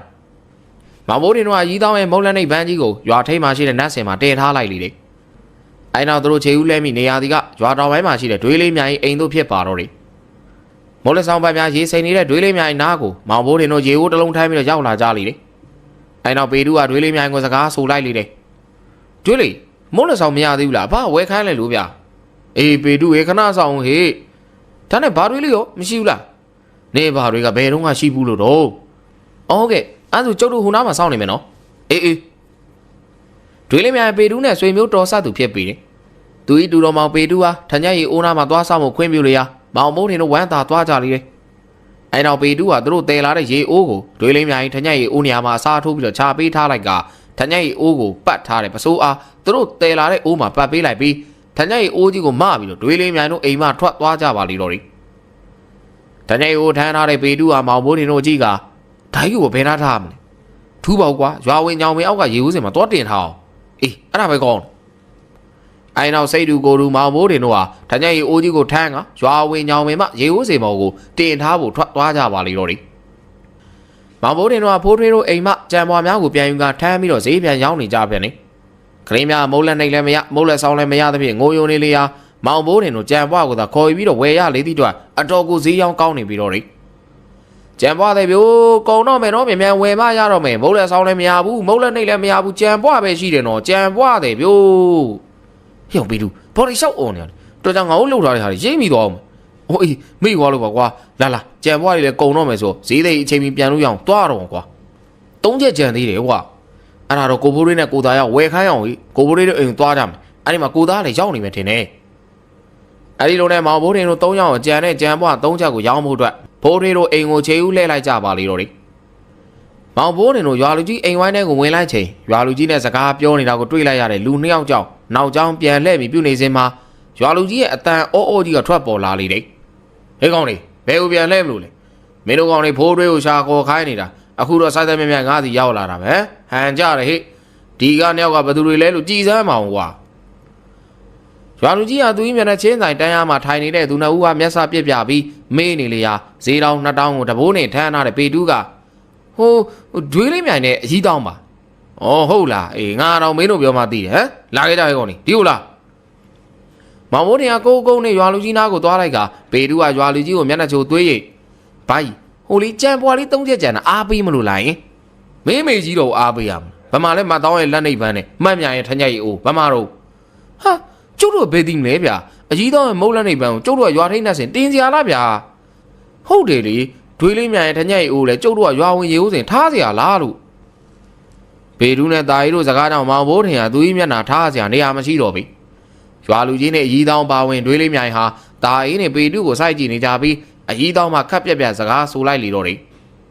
အေးငါလဲငါမုတ်လက်နှိပ်ပန်းကြီးပျောက်လို့လိုက်ရှာနေအစောကမှအများကြီးနှက်စင်မှာတွေ့တယ်လာပြောတာနော်ငါအိမ်ကိုလည်းနင်တို့ပဲလာတာအခုလဲငါကဘာမှမမေးရသေးဘူးနှက်စင်တင်ထားတယ်လို့ပြောတယ်နင်တို့ဘာသဘောလဲငါစီးပွားရေးကိုလာဖြတ်နေကြတာဟမ်အကြီးတောင်းရဲ့ပြောစကားများမှာမောင်ဘိုးထင်တို့ငြိမ်ကုန်နေရလေတဲ့အကြီးတောင်းရဲ့တရက်ဆက်စကလုံးများခိတ္တနားချိန်မှာဒွေးလေးများရဲ့စကားတန်ကပေါ်လာပြန်လေတယ်ငါတူလေးတော်လာနဲ့ငါခင်ဗျားတို့ရေအိုးကြီးကိုခေါင်းပေါ်ရွက်ပြီးမုတ်လက်ဆောင်ရောင်းနေတာဟမ်ဒီနေ့မှဘသူမှတိတ်ဝယ်မတော့ဘူးတော့လို့ရွာနောက်ပိုင်းကိုရောက်မှမုတ်လက်ဆောင်ဝယ်လို့ထညက်ရီခတ်လိုက်ပါတယ်ရေတွေဖြစ်နေရတယ်လို့ငါထညက်ရီအိုးကြီးကိုဘာလို့ဖို့ရွာဝင်ကရေအိုးစင်သွားထားရတာလ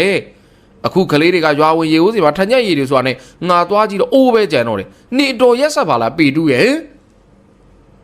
့မောင်ဘိုးထင်ရွာလူကြီးမှပြောလိုက်အကြီးတောင်းမှပြောလိုက်ဒွေးလေးမြိုင်မှပြောလိုက်နဲ့ခေါင်းကလေးများငုံပြီးတော့နေရစင်မှာမဲလာတို့3ယောက်နဲ့တူမဲလာအမေပါရွာလူကြီးအိမ်ကိုရောက်လာကြလိမ့်တယ်ရွာလူကြီးကကလေးမလေး3ယောက်နဲ့မတ်များတို့သူ့အိမ်ဝိုင်းနဲ့ဝင်လာတာကိုတွေ့တဲ့အခါဟဲ့ကဲမတ်များဘာဖြစ်ပြန်တာတော့ဒီကောင်လေးနောက်ဆက်ပြန်ပြီလားမဟုတ်ပါဘူးရွာလူကြီးရဲ့ကျမသမီးစာတောင်းပန်ခြင်းလို့ပါအေးဘာကိစ္စတော့ဟာအိုးဟိုလေကျမသမီးမဲလာနဲ့သူ့တငယ်ချင်းတွေကကြံပွားတဲ့စီကကြံပွားဝယ်ပြီးတော့ကြံပွားအဖိုးမပေးနိုင်တာအိုးချမ်းမဲနဲ့ပေါက်လို့ခေါင်းပေါက်သွားတယ်အဲ့ဒါအခုကျမကြံပွားတဲ့ကြီးကိုသွားတောင်းပန်ပြီးပါပြီလမ်းမှာဖိုးရင်းနဲ့တွေ့တော့ဘိုးတင်တို့ကိုခေါ်ပြီးစူမဲလို့ပြောလို့မစူဖို့လာတောင်းပန်တာပါရှင်ပြီးတော့အမတောင်းမိုးလက်နဲ့အဖိုးနဲ့အမမြိုင်ထညက်အဖိုးကျမပဲယော်ပါမယ်ဘိုးထင်တို့ကကျမသမီးလေးကြောင့်ခေါင်းပေါက်သွားတဲ့ကြံပွားတဲ့ကိုကူညီပြီးတော့ဈေးရောင်းပေးနေတာကြံပွားလည်းရောင်းမကောင်းတော့ကြံမိကြံရကြံကြတယ်ထင်ပါတယ်ရွာလူကြီးရဲ့ဟုတ်ပါတယ်ဗျာကျုပ်တို့ကြံပွားတဲ့ကိုတနာလို့ဈေးရောင်းကောင်းစေခြင်းလို့လုပ်မိတာပါရွာလူကြီးနဲ့ကြံတော့ရီးတောင်းနဲ့တွေးလေးမြိုင်သည်လဲမဲလာမေမတ်မြရှင်းပြကမှသဘောပေါက်ကသူတို့စူငောင်းမိတဲ့မောင်ဘိုးထင်တို့ကိုတနာသွားကြလိမ့်တယ်အဲဒီနောက်ရီးတောင်းဟာမတ်မြအားရောစရာမလိုပါဘူးခဲနောက်တစ်ခါမဲလာကိုအဲ့ဒီလိုမလုပ်ဖို့ဆုံးမထားပေါ့ကလေးတွေကိုငငယ်ကလေးကကိုချင်းစာတောင်တင်ထားရမယ်ဟဲ့ဟုတ်ကဲ့ပါမာကြီးတောင်းရင်ကျမလိုတာပါဒီကလေးမလေးကိုကျမအလိုလိုက်မိတာအဲ့ဒါမှားတာပဲ ဒါပေမဲ့အခုသူတို့ကကျမတို့ပြန်လာတော့သူတို့မှားကြောင်းငိုပြီးပြောလို့သိတာပါရှင်အေးငါထက်ညက်ရီဖို့လဲရောစရာမလိုပါဘူးအေးဘိုးထင်တော့မကောင်းတာလုပ်တာမှမဟုတ်တာကိုဒီလိုနဲ့မောင်ဘိုးထင်တော့ချီးမွမ်းကနေကြလေတော့တယ်ကြံတဲ့ကြံဘွားသုံးကြရွာလူကြီးမှဝယ်လိုက်ပြီးကဲမင်းတို့စိတ်ဓာတ်ကိုတော့ကြီးကျူးပါတယ်ကွာနောက်တစ်ခါဆိုသူများပစ္စည်းတွေတော့ရှောက်မဖွက်နေပေါ့ဟာတခြားနည်းနဲ့ကူညီနိုင်အောင်ကြိုးစားကြမင်းတို့လောက်ရကမှန်တယ်ဆိုပေမဲ့အပြေးတော့မှန်သေးဘူးမင်းတို့ကြီးလာမှသိပါလိမ့်မယ်ကဲပြန်ကြမင်းတို့ကြံဘွားတွေကြီးလဲစောင့်နေရောပေါ့အဲဒီနောက်မောင်ဘိုးထင်တော့ကြံဘွားတော်လွတ်များကိုထမ်းကပြုံးပျော်ရွှင်ပြီးအိမ်တို့ပြန်လာခဲ့ကြပါလိမ့်တော့တယ်မောင်ဘိုးထင်တို့ဦးအောင်အိမ်ကိုရောက်တဲ့အခါဈေးသည်ဦးပွားကြီးကဦးအောင်နဲ့စကားပြောနေလေတယ်ဦးအောင်ကဈေးသည်ကြီးကိုတရိုတသေးစကားပြောနေလေရာမောင်ဘိုးထင်တို့အံ့ဩနေကြတယ်အဲဒီနောက်မောင်ဘိုးထင်တို့ကြံဘွားရောင်းလို့ရတဲ့ငွေများကိုဈေးသည်ကြီးကိုအပ်လိုက်ရာဈေးသည်ကြီးမှမောင်ဘိုးထင်တို့ကငွေချို့ပြန်ပေးတဲ့အခါဘလို့ပေးမယူတာကြောင့်ဈေးသည်ကြီးကသူ့ဈေးတောင်းထဲမှာရှိတဲ့ငွေထဲ့တဲ့လွယ်အိတ်ကလေးထဲမှာစီစိန်ဆက်ကူ၃ချက်ကိုယူပြီးကဲကောင်လေးတွေဒီဟာကိုတော့မင်းတို့မငင်းနဲ့ယူထားကြဒီဆက်ကူလေးတွေထဲမှာလောင်းကစားနိုင်တဲ့အင်းဆွဲထားတယ်မင်းတို့ပေးခဲ့မယ်